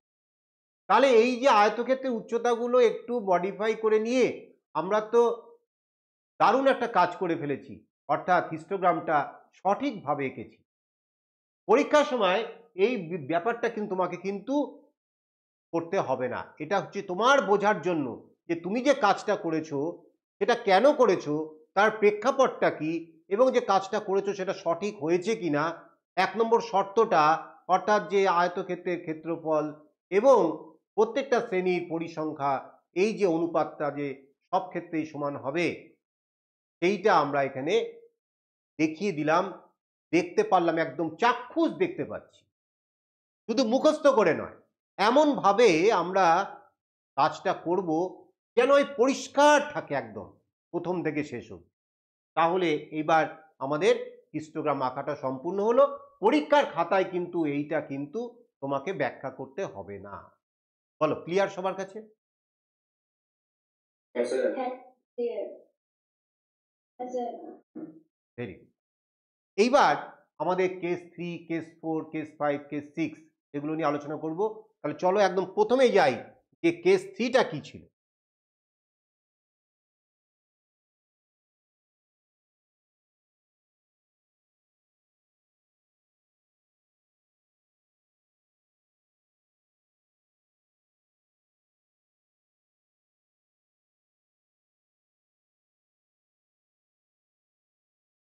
এবার কেস 3, পরিসংখ্যা বিভাজন তালিকা যখন শ্রেণী অন্তর্ভুক্ত পদ্ধতিতে প্রদত্ত আছে। পরিসংখ্যা বিভাজন তালিকা যখন শ্রেণী অন্তর্ভুক্ত পদ্ধতিতে দেওয়া আছে, তা তোমরা জানো যে কোনো যদি তালিকা শ্রেণী অন্তর্ভুক্ত পদ্ধতিতে দেওয়া থাকে তাহলে সেটা কখনোই করা যাবে না যতক্ষণ না তাকে শ্রেণী বহির্ভূত পদ্ধতিতে কনভার্ট করা হচ্ছে। তাহলে চলো কেস 3টা একটু দেখে নেওয়া যাক।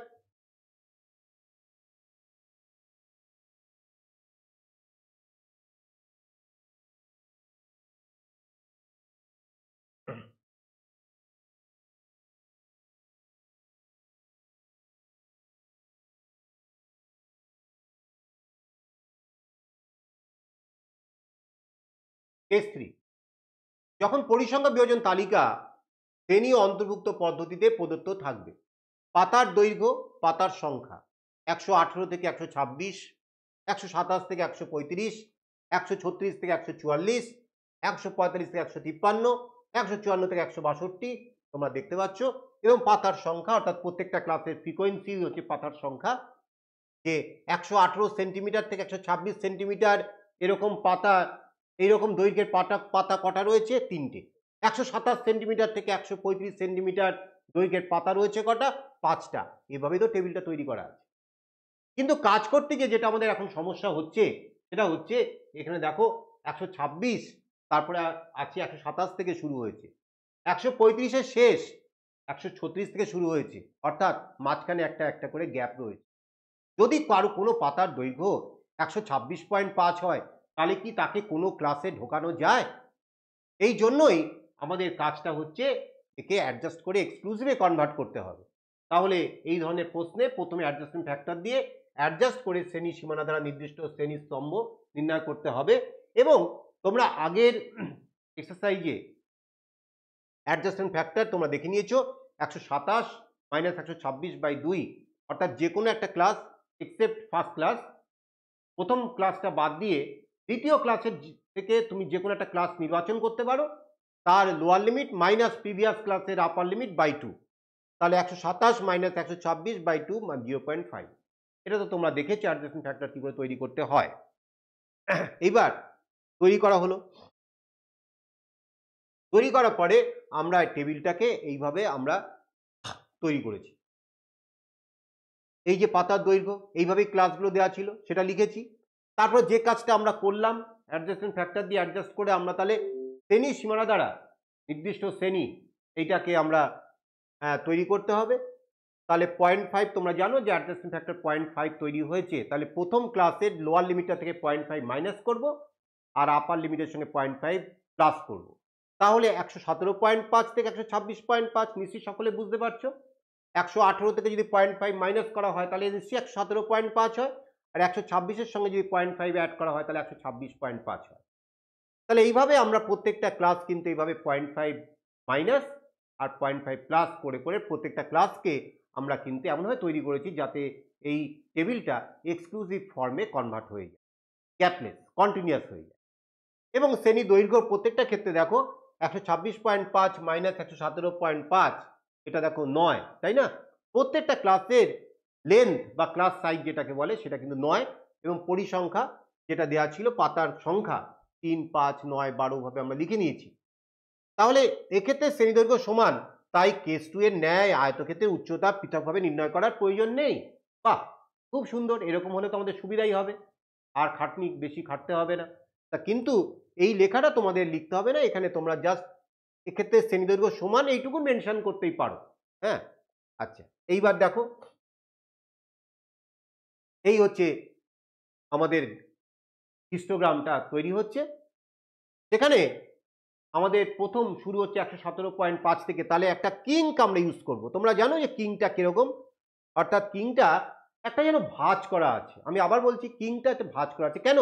আমি যদি এই স্কেল অনুযায়ী আমি যদি 117.5 যদি শুরু করি, তাহলে তো এই এতটা জায়গা ছেড়ে আমার তো তৈরি করতে পারবো না, শেষ হবে না। কোথায় গিয়ে 117.5 তৈরি করব? তাই জন্য এই যে কিঙ্ক একটা একটা এরকম মানে তোমার জিগজ্যাক লাইন, একটা জিগজ্যাক লাইন এখানটা তৈরি করে দিয়েছি। এটা মানে হচ্ছে ওইখানে 117.5 ওই জায়গাটা ফোল্ড করা আছে, ওটা ভাঁজ করে রাখা, ওই গ্রাফের ওইটুকুন জায়গা ভাঁজ করে রাখা আছে। এই হচ্ছে ব্যাখ্যাটা কিঙ্কের। তাহলে যেখানে ধরো 0 থেকে শুরু হবে সেখানে তো কিঙ্কের প্রয়োজন নেই, যেখানে 2 থেকে শুরু হবে, 3 থেকে 5 থেকে শুরু হবে সেখানে কিঙ্কের প্রয়োজন নেই। কিন্তু বড় বড় সংখ্যা থেকে যদি শুরু হয়, অর্থাৎ 90, 100, 40, 50 মানে এরকম, হ্যাঁ, সেখানে কিন্তু একটু কিঙ্ক এঁকে দিলে তোমার কিন্তু আর অতটা পথ আর তোমাকে ফালতু যেতে হবে। এই হচ্ছে কিঙ্কের ব্যাখ্যা। তাহলে এরপরে 117.5 থেকে 126.5 ভালো করে খেয়াল করো, 9 হচ্ছে গ্যাপ, 9 হচ্ছে ডিফারেন্স। তাহলে আমি এখানে দেখো এই পয়েন্টটাকে 117.5, এই পয়েন্টটাকে 126.5, তাহলে 1, 2, 3, 4, 5, 5টা ঘরকে আমি 9 একক আমি ধরেছি। দেখো এখানে স্কেলটা ভালো করে খেয়াল করো, এক্স অক্ষের দিকে ক্ষুদ্রতম বর্গক্ষেত্রের 5টি বাহু দৈর্ঘ্যকে 9 মিলিমিটার। এইটা চালাকি করে আমি করে ফেলেছি, কেন? ওই যাতে 5টা ঘর নিয়েই কাজ করা যায়, আর 5টা ঘরের যে দৈর্ঘ্যটাকে আমি 9 মিলিমিটার বললেই তাহলে আমার কিন্তু টেবিলের সঙ্গে এটা গ্রাফটা পুরোপুরি অ্যাডজাস্ট হয়ে গেল। কেন? প্রত্যেকটা ক্লাসেরই ক্লাস সাইজ হচ্ছে তোমার 9, তাহলে 9 মিলিমিটার প্রত্যেকটা ক্লাসেরই তোমার সাইজ। তাহলে 5টা ঘরকে যদি বলি 9 মিলিমিটার, কারোর কোনো প্রবলেম আছে? না স্যার। এবার না স্যার। এবার তুমি কায়দা করে তুমি বলতে পারো 9টা ঘর 9 মিলিমিটার, মানে 1:1 করতেই পারো, 9টা ঘর 9 মিলিমিটার, এরকম করেও করতে পারো, তাতে কোনো অসুবিধা কিছু নেই। কিন্তু আমি করেছি এভাবে। হ্যাঁ, তাহলে 5টা ঘর 9 মিলিমিটার সেটা করেছি। তাহলে এই প্রথম যে কিংটা শেষ হলো, কিংটা যে 0 থেকে শুরু করে আমি কিংক আঁকার পরে কিংটা যেখানে শেষ হয়েছে এই পয়েন্টটাকে বললাম 117.5।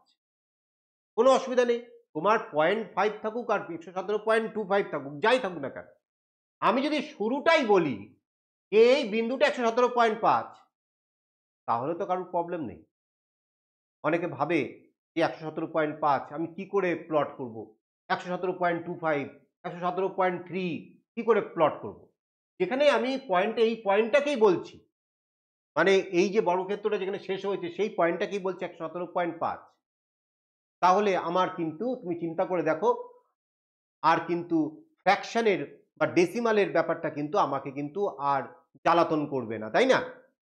তাহলে 9টা এই 5টা ঘর গেলে আমি যদি বলি 126.5, তুমি 9টা ঘর গিয়েও করতে পারো। আমি বলে দিয়েছি 5টা ঘর মানে 9 মিলিমিটার, তাহলে 5টা ঘর গেলেই আমি পেয়ে যাব হচ্ছে 126.5কে। এইভাবে প্রত্যেকটা দেখো এরকম করে করে আমি এরকম করে বিন্দুগুলো প্লট করে নিয়েছি এবং প্রত্যেকটা বিন্দুকে কিন্তু সুন্দর করে বোঝানোর চেষ্টা করবে একটু অ্যারো ঠ্যারো দিয়ে এভাবে সুন্দর করে। এইটা হচ্ছে 135.5, হ্যাঁ, এইটা হচ্ছে 144.5, এইটা হচ্ছে 153.5, এইটা হচ্ছে 162.5, এটা হচ্ছে 171.5, এটা হচ্ছে 180.5। প্রত্যেকটাকে এভাবে বোঝানোর চেষ্টা করবে, দরকার একটু অ্যারো দিয়ে নামিয়ে উঠিয়ে লিখবে, কেন এটা তো গায়ে গায়ে হয়ে যাচ্ছে।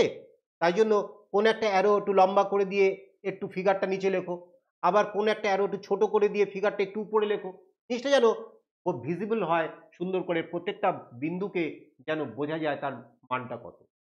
আর এই উচ্চতাগুলো 3, 5, ওটা তো যেরকম ফ্রিকোয়েন্সি ছিল সেই অনুযায়ী করে আমরা দেখো একটু পেন্সিল দিয়ে শেড করে তোমরা গ্রাফটা হিস্টোগ্রামটা ড্র করবে। এক্স অক্ষের দিকে পাতার দৈর্ঘ্য মিলিমিটারে, ওয়াই অক্ষের দিকে পাতার সংখ্যা, দ্যাট ইজ হচ্ছে পরিসংখ্যা বা ফ্রিকোয়েন্সি। কিঙ্কের অর্থ, যেহেতু প্রথম শ্রেণী 117.5 থেকে শুরু হয়েছে, সুতরাং ও বিন্দু যার স্থানাঙ্ক 0, 0, সেখান থেকে প্রথম শ্রেণী শুরু হতে পারে না। তাই কিঙ্ক অঙ্কন করে বোঝানো হয়েছে এক্স অক্ষের যে দৈর্ঘ্যে কিঙ্ক আছে তার মধ্যে 117.5 মিলিমিটারের আগের দৈর্ঘ্য অবধি হিডেন আছে, হাইড করা আছে, লোকানো আছে। যদি প্রথম শ্রেণী 0 থেকে শুরু হতো, অর্থাৎ প্রথম শ্রেণী নিম্ন সীমা 0 হতো, তাহলে কিঙ্কের প্রয়োজন হতো না। একটু আগেই আমি কিন্তু এটা বলেছি, ব্যাখ্যা করেছি। এবং পরীক্ষার খাতায় এই কিঙ্কের যে ডিটেলিংটা, এটা তোমার করার কোনো প্রয়োজন নেই। এটা আমি তোমার বোঝানোর জন্য, তোমাকে বোঝানোর জন্য যে কিঙ্ক নতুন তোমরা ব্যবহার করছো, কিঙ্কের ফাংশনটা কি তার জন্য আমি লিখে রেখেছি।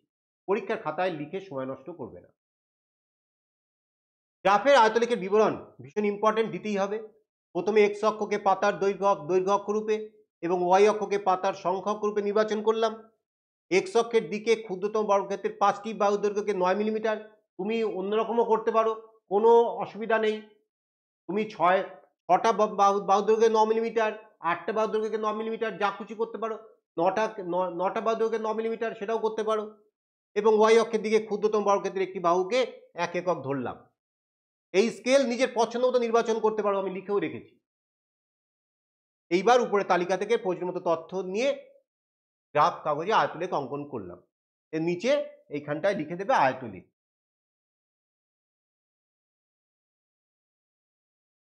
বলো, তোমাদের সবার কাছে ক্লিয়ার হয়েছে? আমি ক্লিয়ার করতে পেরেছি বাবা? কেমন লেগেছে বলো? অনেক কষ্ট করে এই জিনিসগুলো আমি তৈরি করেছি যাতে স্টুডেন্টদের আমি বোঝাতে পারি। আজকে স্মার্ট বোর্ড আছে, কিন্তু আমি যখন তৈরি করেছি তখন তো আমার স্মার্ট বোর্ড ছিল না। তখন আমি এইগুলোকে কালার প্রিন্ট করে সবাইকে দিতাম, মানে একদম এই একটা বুকলেট টাইপের করে আমি সবাইকে দিয়ে স্ট্যাটিস্টিক্সটা পড়াতাম। তখন অনেক কঠিন ছিল, মানে প্রচুর খরচ হতো। একটা ক্লাসে যদি মনে করো, আমি তো 10 জনের বেশি পড়াই না, আমার এখানে যে সমস্ত ব্যাচগুলো আছে 10 জন, তা সেই 10 জনকে দিতে গেলে এই পুরো বইটা তো কালার প্রিন্ট করতে হতো, অনেক কস্টিং পড়ে যেত, আমি তো আর নিতে পারতাম না। কিন্তু আজকে সুবিধা হয়েছে এই স্মার্ট বোর্ডে, তোমাদেরকে পুরো ডিটেলিংটা করতে পারছি, এই ছবিটা দিয়ে তোমাদেরকে বোঝাতে পারছি। এবার তাহলে আমরা কেস 3 হলো।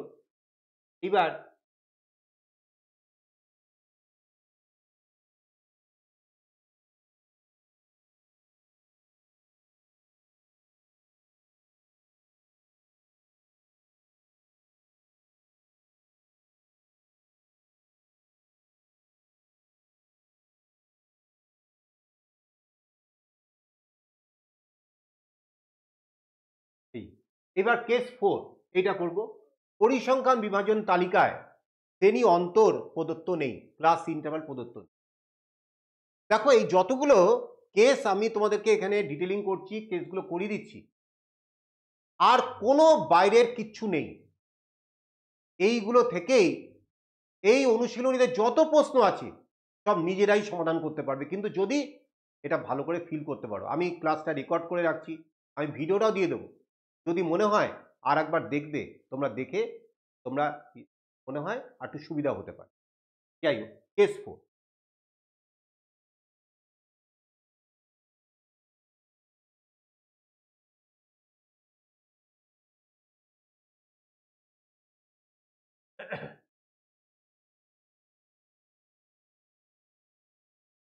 কেস 4, পরিসংখ্যা বিভাজন তালিকায় শ্রেণী অন্তর প্রদত্ত নেই। এই একটা অদ্ভুত একটা দেখো তালিকা দেওয়া আছে, দৈনিক মজুরি টাকায় 100 টাকা, শ্রমিক সংখ্যা হচ্ছে 6, মানে 100 টাকা করে পায় এরকম তোমার শ্রমিক সংখ্যা হচ্ছে 6 জন, 90 টাকা করে পায় 4 জন, তারপরে 80 টাকা করে পায় 12 জন, 70 টাকা করে পায় 16 জন, 60 টাকা করে পায় 20 জন, 50 টাকা করে পায় 12 জন। এটা করবো কি করে? কেন, তোমার যতক্ষণ না ক্লাস মানে লোয়ার লিমিট আপার লিমিট দেওয়া থাকবে ততক্ষণ তুমি তো হিস্টোগ্রামটা তো ড্র করতে পারবে না। তাহলে কিভাবে আমরা এটাকে, আমার প্রথম কাজ হচ্ছে হিস্টোগ্রাম আঁকতে গেলে আমাকে আগে ক্লাস তৈরি করে নেওয়া।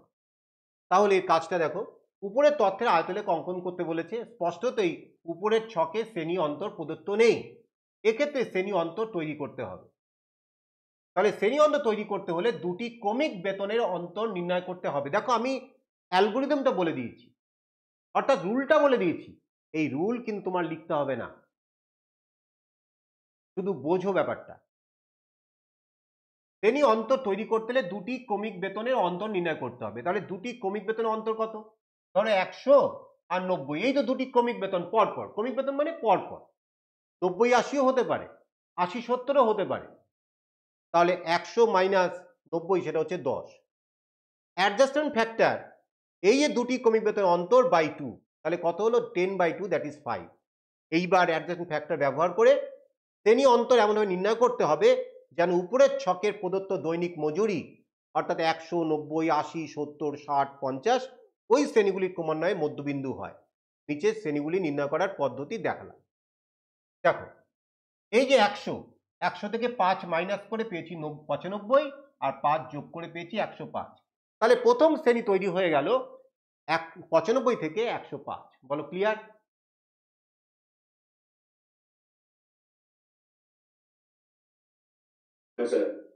এবং অদ্ভুতভাবে দেখো এই 95 থেকে 105 তার মধ্যবিন্দু কিন্তু 100, যোগ করে 2 দিয়ে ভাগ করো, দেখো 100। হ্যাঁ স্যার। তাহলে দ্বিতীয় শ্রেণীটা যার হচ্ছে এই মধ্যবিন্দু 90, তার থেকে 5 এগিয়ে আসবো আর 5 বাড়িয়ে দেবো, তাহলে কত হবে?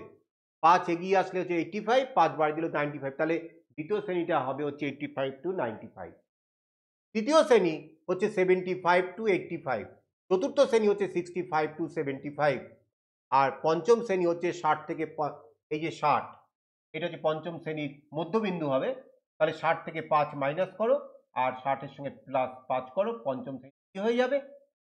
আর 50 লাস্ট যে শ্রেণীটার মধ্যবিন্দু 50, তার থেকে 5 মাইনাস করে 45 পেলাম, আর 5 অ্যাড করলে 55 পেলাম। তাহলে ক্লাসটা কি তৈরি হলো? 45 to 50।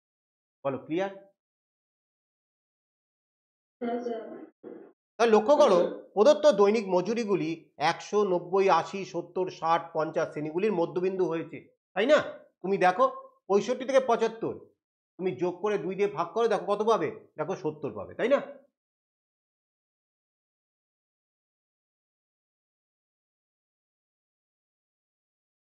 কি সেতুশ্রী, তাই তো? হ্যাঁ স্যার। এইবার নেক্সট দেখো, তাহলে এবার শ্রেণীবিভাজন তালিকা ছোট থেকে বড় সাজিয়ে প্রস্তুত করলাম। ছোট থেকে বড়, দেখো এখানে আগে যেটা আমরা করেছি সেইটা দেখো, প্রথমটা হচ্ছে 95 থেকে 105, তারপরে 85 to 95। আমি কিন্তু এইভাবে তাল সাজাবো না, প্রথম ছোট থেকে বড় সাজাবো। কেন? এক্স অক্ষ তো বড়টা আগে রাখতে পারবো না, আগে তো ছোটটা রাখবো, তাই না? তা তুমি যদি এইভাবে 95 থেকে 105 85 to 95 এভাবে যদি সাজাও, তাহলে তুমি তো এক্স অক্ষে ওটাকে প্লটিং করতে গিয়ে প্রবলেম হবে। তাই জন্য এইটা কিন্তু মাথায় রেখো যে ওটা দেওয়া আছে ওরকম ভাবে, কিন্তু আমাকে ছোট থেকে বড় সাজাতে হবে। 45 থেকে 55, 55 থেকে 65, 65 থেকে 75, 75 থেকে 85, 85 থেকে 95, 95 থেকে 105, পরিসংখ্যাগুলো সেরকম সেই অনুযায়ী তৈরি হয়েছে। বলো আমি কি ক্লিয়ার করতে পারলাম? হ্যাঁ স্যার। ছোট থেকে বড়, মাথায় রেখো, ছোট থেকে বড় কিন্তু সাজাতে হবে। তাহলে এখানে প্রথম শ্রেণী 0 থেকে শুরু হয়নি, কোথা থেকে শুরু হচ্ছে 45 থেকে। তাহলে তাই কিঙ্কের প্রয়োজন আছে। প্রদত্ত ছক বহির্ভূত পদ্ধতিতে আছে, সুতরাং অ্যাডজাস্টমেন্ট ফ্যাক্টর বের করার আর প্রয়োজন নেই। এবার আয়তলেখ অঙ্কন নিজে করো। বলো, এইবার তো আয়তলেখ তুমি তো নিজেই আঁকতে পারবে। কেন তুমি এটা প্রত্যেকটা ক্লাসের সাইজ কত দেখো, সাইজ হচ্ছে তোমার 10 করে। তাহলে প্রত্যেকটা ক্লাসের সাইজটা সেম ইকুয়াল, তাহলে কেস 1 এর নিয়মে হয়ে যাবে এবার। তাহলে এখন এটা কেস 1 এর নিয়মে কিন্তু এটা আমরা ড্র করতে পারবে। বলো ক্লিয়ার? হ্যাঁ স্যার। হ্যাঁ sir.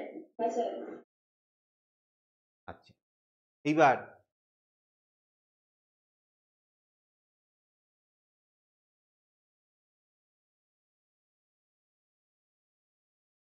Case 5, frequency polygon, পরিসংখ্যা বহুভুজ, case 5 আর কেস 6। কেস 5টা কি? তোমাকে অঙ্ক দেবে এরকম ভাবে, আয়তলেখ অঙ্কন করো, মানে হিস্টোগ্রাম আঁকো এবং সেখান থেকে ফ্রিকোয়েন্সি পলিগন ড্র করো। আর কেস 6টাও বলে দিচ্ছি, কেস 6টা দেবে কি, হিস্টোগ্রাম আঁকতে বলবে না, বলবে কি শুধু ফ্রিকোয়েন্সি পলিগন ড্র করো। তা দুটোর পদ্ধতি কিন্তু আলাদা।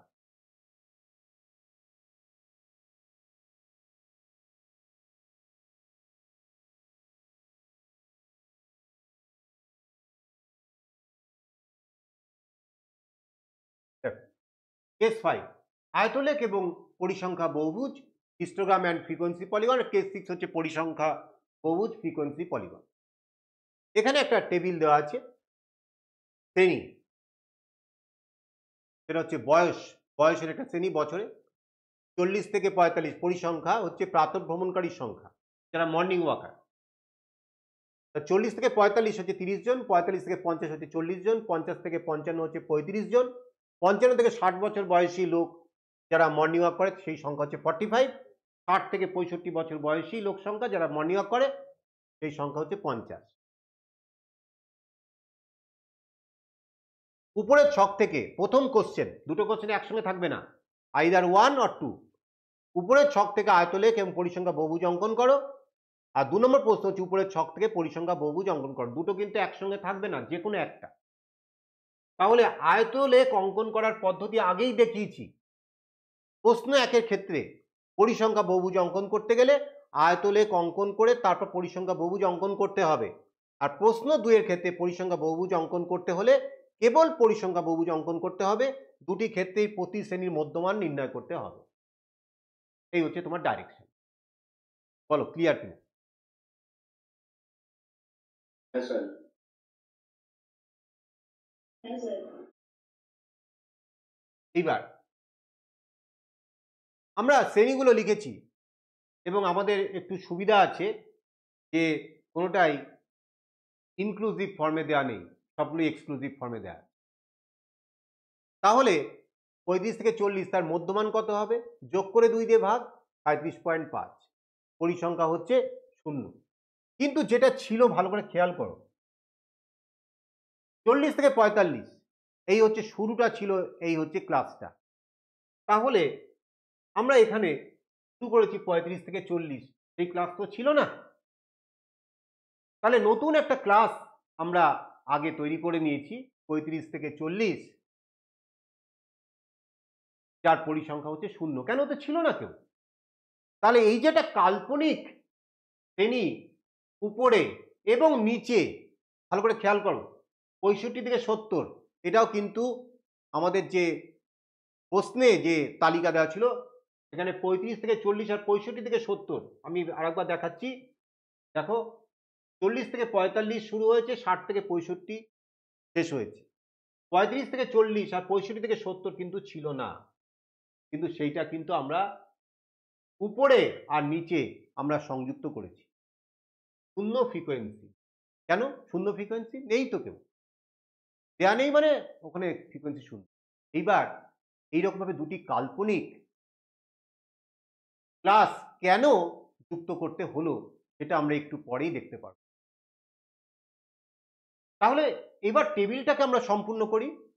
মনে রাখবে এইরকম পরিসংখ্যা বহুভুজ আঁকতে গেলে যদি সে হিস্টোগ্রামের মাধ্যমেই আঁকতে হয় কিংবা শুধু পরিসংখ্যা বহুভুজি আঁকতে হয়, যাই আঁকতে হোক না কেন, দুটো ক্ষেত্রেই এই উপরে এবং নিচে দুটি কাল্পনিক শ্রেণী তোমাকে সংযুক্ত করতে হবে। যে শ্রেণীর পরিসংখ্যা হবে 0, একদম 0। তাহলে প্রত্যেকটা শ্রেণীর মধ্যমান আমি তৈরি করেছি। 35 থেকে 40 তার মধ্যমান হচ্ছে, যোগ করে 2 দিয়ে ভাগ, 37.5। 40 থেকে 45 তার মধ্যমান 40 প্লাস 45/2, 42.5। এরকম করে করে তৈরি করে। আর এখানে তো ফ্রিকোয়েন্সি লেখা আছে, আর শুরুতে এবং শেষে 0 ফ্রিকোয়েন্সি। উপরের ছকে শূন্য পরিসংখ্যা বিশিষ্ট দুটি ছদ্ম শ্রেণী, ছদ্ম শ্রেণী মানে ছদ্মবেশ ধরে আছে, ও অ্যাকচুয়ালি নেই, ছদ্ম শ্রেণী শুরু এবং শেষে সংযুক্ত করেছি। তালিকাটি বহির্ভূত পদ্ধতিতে আছে, তাই অ্যাডজাসেন্ট ফ্যাক্টর দিয়ে শ্রেণীর সীমানা দ্বারা নির্দিষ্ট শ্রেণী নির্ণয় করতে হবে না। যাক, বাঁচা গেল।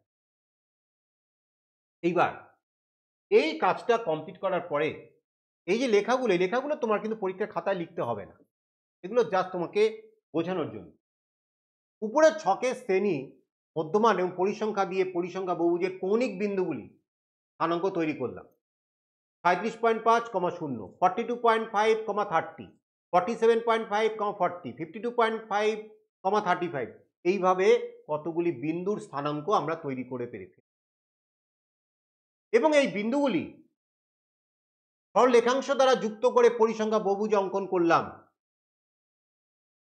আর আয়তলেখ থেকে পরিসংখ্যা বহুভুজ অঙ্কন করা খুবই সহজ, কারণ এই ক্ষেত্রে আয়তলেখের পরপর সংলগ্ন আয়তক্ষেত্রের উপরের বাহুর মধ্যবিন্দুগুলি এবং 37.5, 0, 67.5, 0 এই দুটি বিন্দু যুক্ত করতে হয়। এখানে প্রথম শ্রেণী নিম্ন সীমা 35, সুতরাং গ্রাফে কিং হবে। এবার আমরা গ্রাফটা আঁকবো, তোমরা গুলিয়ে ফেলবে না। দুটো কেস কি আমি একসঙ্গে করার চেষ্টা করছি। এখানে শুধু পরিসংখ্যা বহুভুজ কি করে আঁকতে হয় সে কথাও বলা আছে, আর এটা আয়তলেখ ড্রয়িং করে সে আয়তলেখের থেকে পরিসংখ্যা বহুভুজটা কি করে আঁকতে হয় সেটাও বলা আছে। গ্রাফটা দেখলেই বুঝতে পারবে। দেখো, এইটা হচ্ছে প্রথমে যেটা এঁকেছি, এইটা হচ্ছে হিস্টোগ্রাম থেকে পরিসংখ্যা বহুভুজ আঁকা। দেখো 40 to 45 পরিসংখ্যা কত তোমার দেয়া আছে, দেখো পরিসংখ্যাটা আঁকবে। কত দেওয়া আছে? 40 to 45, 6, তাহলে হচ্ছে 6 পরিসংখ্যা। 45 to 50 এর পরিসংখ্যা কত? 1, 2, 3, 4, 5, 6, 7, 8।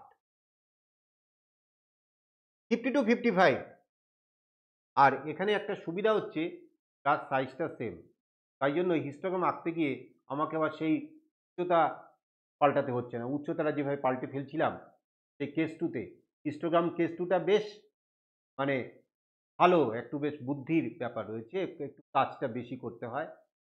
যদি এক্সক্লুসিভে কনভার্ট করতে হয় তাহলে একটু কাজটা বেশি করতে হয়, এইগুলোর সমস্যা নেই।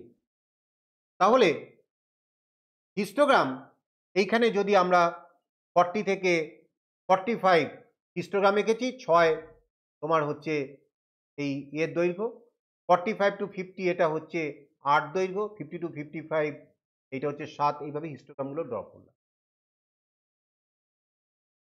ভালো করে খেয়াল করো যে আমাদের হিস্টোগ্রাম আঁকতে কোনো প্রবলেম হচ্ছে না, কিন্তু ফ্রিকোয়েন্সি পলিগন আঁকতে গেলে কোন বিন্দুগুলো আমাদের কাজ করবে একটু আগে দেখেছি। 37.5, তারপরে 42.5, 47.5, 52.5, 57.5, এইগুলো আমি কি করে গ্রাফে এই 0.5কে তৈরি করব? আমি খুব বুদ্ধি করে কি করেছি দেখো, প্রত্যেকটা ক্লাসের সাইজ কত? 5, তাই না? প্রত্যেকটা ক্লাসের সাইজ হচ্ছে 5। 40 থেকে 45, 45 থেকে 50 সবই হচ্ছে 5 করে। তাহলে আমি যদি এই 40 থেকে 45 এর লেন্থটা হচ্ছে 5। আমি যদি 4 ঘরকে 5 একক ধরি তাহলে আমার কিন্তু কাজটা করতে খুব সুবিধা হয়। এইটাই বুদ্ধি করে তোমাকে এক একটা অঙ্কের ক্ষেত্রে স্কেলটা এইভাবে নির্বাচন করতে হবে বুদ্ধি খাটিয়ে। কেন? কেন 4 ঘরকে যদি 5 ধরি তাহলে 2 ঘর গেলেই আমি একদম 2 ঘর পরেই তো একটা দাগ পেয়ে যাব না? গ্রাফে 2 ঘর গেলেই একটা দাগ পেয়ে যাব। সেই দাগটাই কিন্তু মাঝখানের মানটা হয়ে যাবে। তাহলে 40 to 45 যদি আমরা এই 4 ঘরকে ধরি, এই যে 4 ঘরকে,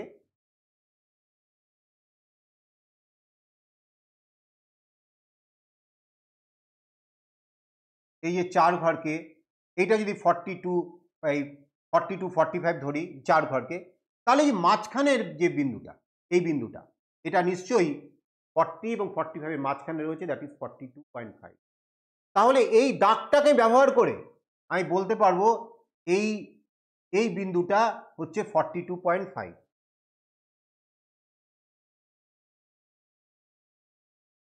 42.5। তাহলে এই যে 4 ঘরকে কেন 5 একক ধরেছি, এই 4টে ঘর কেন 5 একক ধরেছি, এটা কি তোমরা বুঝতে পেরেছো? হ্যাঁ স্যার। 45 to 50 এখানেও দেখো 4টে ঘর, তাহলে মাঝখানের দাগটাকে ব্যবহার করে আমরা বলতে পারবো এটা হচ্ছে 47.5। আর পরেরটা তো 8 আছে, এগুলো তো, এটা তো কোনো ব্যাপারই না, এটাকে আমরা ধরেছি দেখো এই যে এক্স অক্ষের দিকে ক্ষুদ্রতম বর্গক্ষেত্রের 4টি বাহুর দৈর্ঘ্যকে 5 বছর এবং ওয়াই অক্ষের দিকে ক্ষুদ্রতম বর্গক্ষেত্রের একটি বাহুকে 5 একক ধরলাম। একটি বাহুকে, ওয়াই অক্ষের দিকে একটি বাহুকে 5 একক ধরলাম। তাহলে এখানে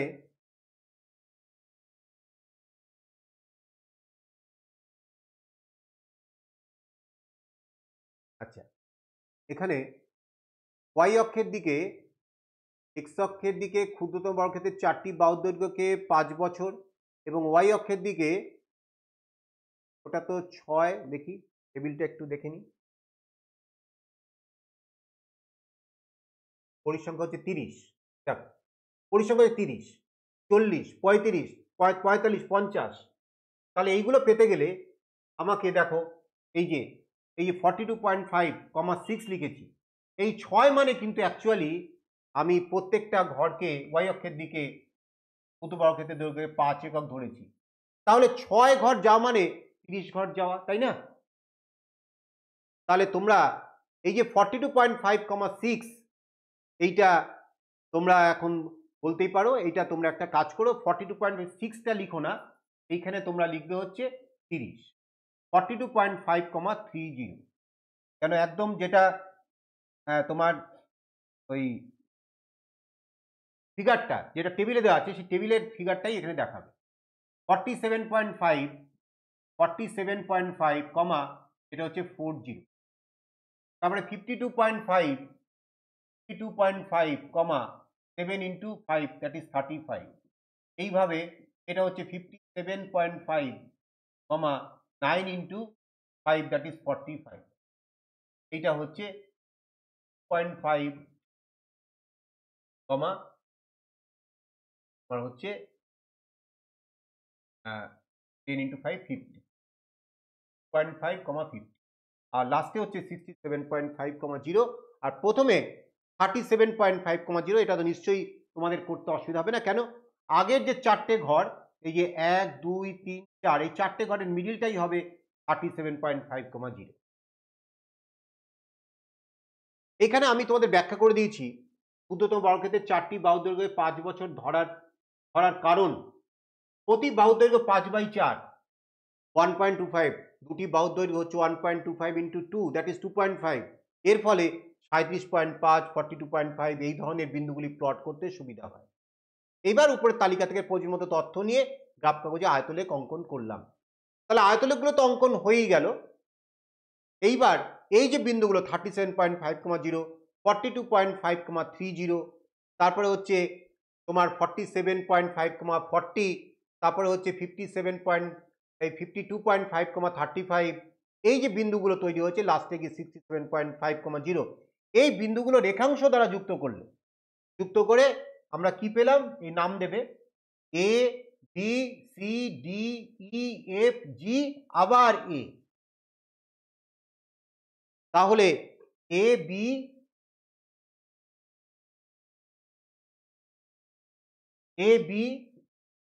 C D E F G A B C D E F G A, একটা ক্লোজড ফিগার হলো পরিসংখ্যা বহুভুজ।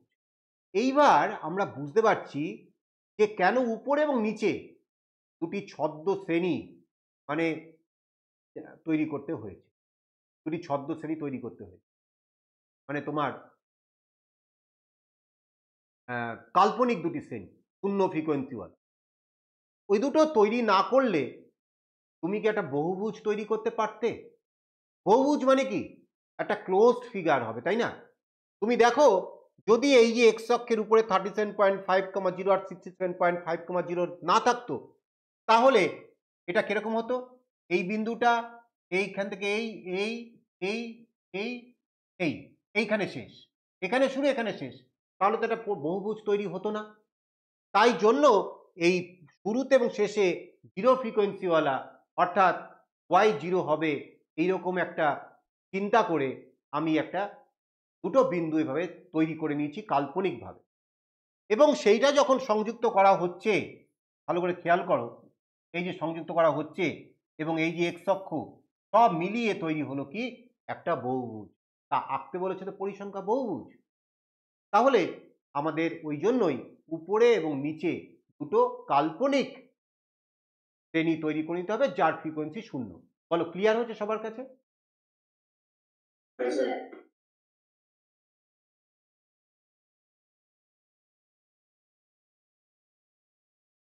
এইবার দেখো প্রশ্ন 2, এতে কেবল পরিসংখ্যা বহুভুজ অঙ্কন করতে বলা হয়েছে। তাই এই ক্ষেত্রে আয়তলেখ অঙ্কন না করে কেবল এই বিন্দুগুলি 37.5, 42.5, 30, 47.5, 40 এই বিন্দুগুলি স্থাপন করে সরলরেখাংশ দ্বারা স্কেল দিয়ে করবে, হাতে করবে না, সরলরেখাংশ দ্বারা যুক্ত করলেই পরিসংখ্যা বহুভুজ পাওয়া যাবে। এবং এই যে গ্রাফে আয়তলেখের বিবরণ, এক্স অক্ষকে বয়স অক্ষরূপে, ওয়াই অক্ষকে প্রাতঃভ্রমণকারী সংখ্যা অক্ষরূপে নির্বাচন করলাম, এক্স অক্ষের দিকে ক্ষুদ্র বর্গক্ষেত্রের 4টি বাহু দৈর্ঘ্যে 5 বছর এবং ওয়াই অক্ষের দিকে ক্ষুদ্র বর্গক্ষেত্রের একটি বাহুকে 5 একক ধরলাম। ক্ষুদ্রতম বর্গক্ষেত্রের 4টি বাহুর দৈর্ঘ্যকে 5 বছর ধরার কারণ সেটাও ব্যাখ্যা করে দিয়েছি, এটা তুমি নাও করতে পারো। এবং A B C D E F G এই বিন্দুগুলি স্থাপন করলাম, এরপর বিন্দুগুলি সরলরেখাংশ সাথে যুক্ত করে A B C D E F G A পরিসংখ্যা বহুভুজ অঙ্কন করলাম। দেখো, যদি শুধু ফ্রিকোয়েন্সি পলিগন ড্র করতে বলে তাহলে তোমাদের কিন্তু এই জাস্ট এই টেবিলটা করতে হবে। টেবিলটা করার পরেই তোমাদের এই যে গ্রাফের মধ্যে এই যে হিস্টোগ্রামটা বাদ দিয়ে দাও। শুধু যদি ফ্রিকোয়েন্সি পলিগন ড্র করতে বলে তাহলে হিস্টোগ্রামটা বাদ দিয়ে দাও, বাদ দিয়ে শুধু এই যে এইটা আঁকবে, এই যে ফ্রিকোয়েন্সি পলিগন পরিসংখ্যা বহুভুজ। এবং আঁকার পরে এইখানে যে নোটটা করা আছে, এই যে নোটটা গ্রাফের আয়তলেখের অঙ্কনের বিবরণ, এই নোটটাকে খালি তোমরা লিখে দেবে। বলো, ক্লিয়ার? হ্যাঁ স্যার। তোমাদের আমি এবার হোমওয়ার্ক দেব।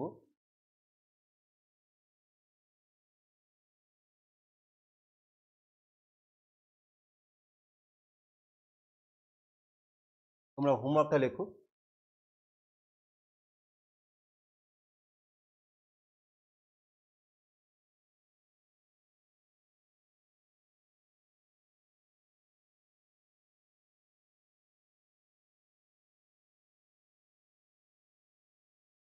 তোমাদের পড়া হচ্ছে আবার 15।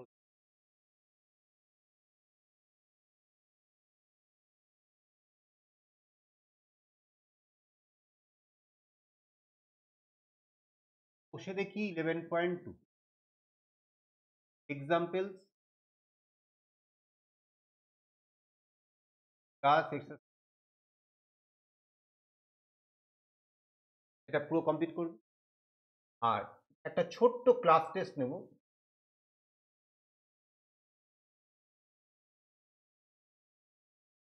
বলো মেহেদি, বলো 3টে চ্যাপ্টার বলো, 3টে চ্যাপ্টার পরে ক্লাস টেস্ট নেব। ইন্ডেক্সটা নেই। ইন্ডিসেস, হ্যাঁ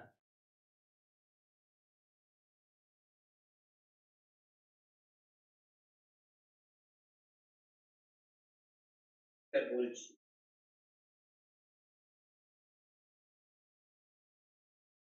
স্যার কোঅর্ডিনেট জিওমেট্রিক না, পলিনোমিয়ালটা নেই।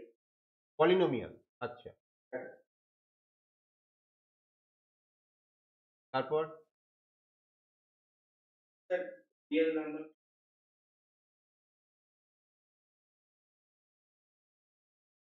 রিয়েল নাম্বার, ঠিক আছে। তাহলে 3টে চ্যাপ্টার তোমাদের ক্লাস টেস্ট হিসেবে নেব এবং প্রত্যেকটা থেকে এই 10টা করে সাম কোথা থেকে করবে জানো তো? তোমাদের ওই কোশ্চেন ব্যাংকে না হয়েছে রায় মার্টিন বা ছায়া প্রকাশনী ওই সব থেকে, স্যার আছে। যেটাই থাকুক, কেউ আছে ঠিক আছে, ওই প্রশ্নসাথী যা আছে সেইখান থেকে ইন্ডিসেস, পলিনোমিয়াল আর রিয়েল নাম্বার থেকে 10টা 10টা 10টা 30টা সাম প্র্যাকটিস করে আমাকে পরের ক্লাসে জমা দেবে। তারপরে আমি তোমাদের কোশ্চেন পেপার দেবো। আচ্ছা স্যার, ঠিক আছে। ঠিক আছে। বলো আজকে ক্লাস তোমাদের কেমন লাগলো? আমি সুন্দর। আমি রেকর্ডিংটা পাঠিয়ে দিচ্ছি, তোমরা দেখে আরেকবার দেখবে। মানে তোমরা তাহলে কি বলো তো, এই পুরো ব্যাপারটা স্ট্যাটিস্টিক্সটা একটু প্রথম করছো তোমরা, মানে এর আগে করেছো কিন্তু এইভাবে তো করোনি, অনেক আগে থেকেই শুরু হয়েছে, অনেক আগের ক্লাস থেকে। তাই একটু রেকর্ডিংটা যদি ভালো করে দেখে নাও একবার, মানে তোমার এই কোষে দেখি 11.2টা পড়ার আগে যদি একবার দেখে নাও, তাহলে তোমার কাছে দেখবে তুমি সমস্ত টাইপের অঙ্ক পারবে, কেন সমস্ত টাইপগুলোই আমি এখানে করেছি। আর প্রত্যেকটা জায়গায় কি করবে, ওই খাতায় কাজটা করবে, টেবিলের কাজ বা গ্রাফের কাজ করে না, ওই গ্রাফ পেপারটা ছোট ছোট করে কেটে ওর সঙ্গে অ্যাটাচ করে দেবে, ঠিক আছে। পাশাপাশি থাকলে আমার ট্যালি করতে সুবিধা হবে। পরীক্ষার সময় পরীক্ষা যে যখন স্কুলে দেবে তখন তো গ্রাফ পেপার, বড় গ্রাফ পেপার দিয়ে দেবে, তখন সেখানে করবে। আর এখানে কি করবে, ওই গ্রাফগুলোকে কাজটা করার পরে ওইটা কেটে ছোট করে ওখানে লাগিয়ে দেবে, তাহলে আমি পাশাপাশি চেক করতে পারবো, ঠিক আছে। আজকে ছুটি সবার।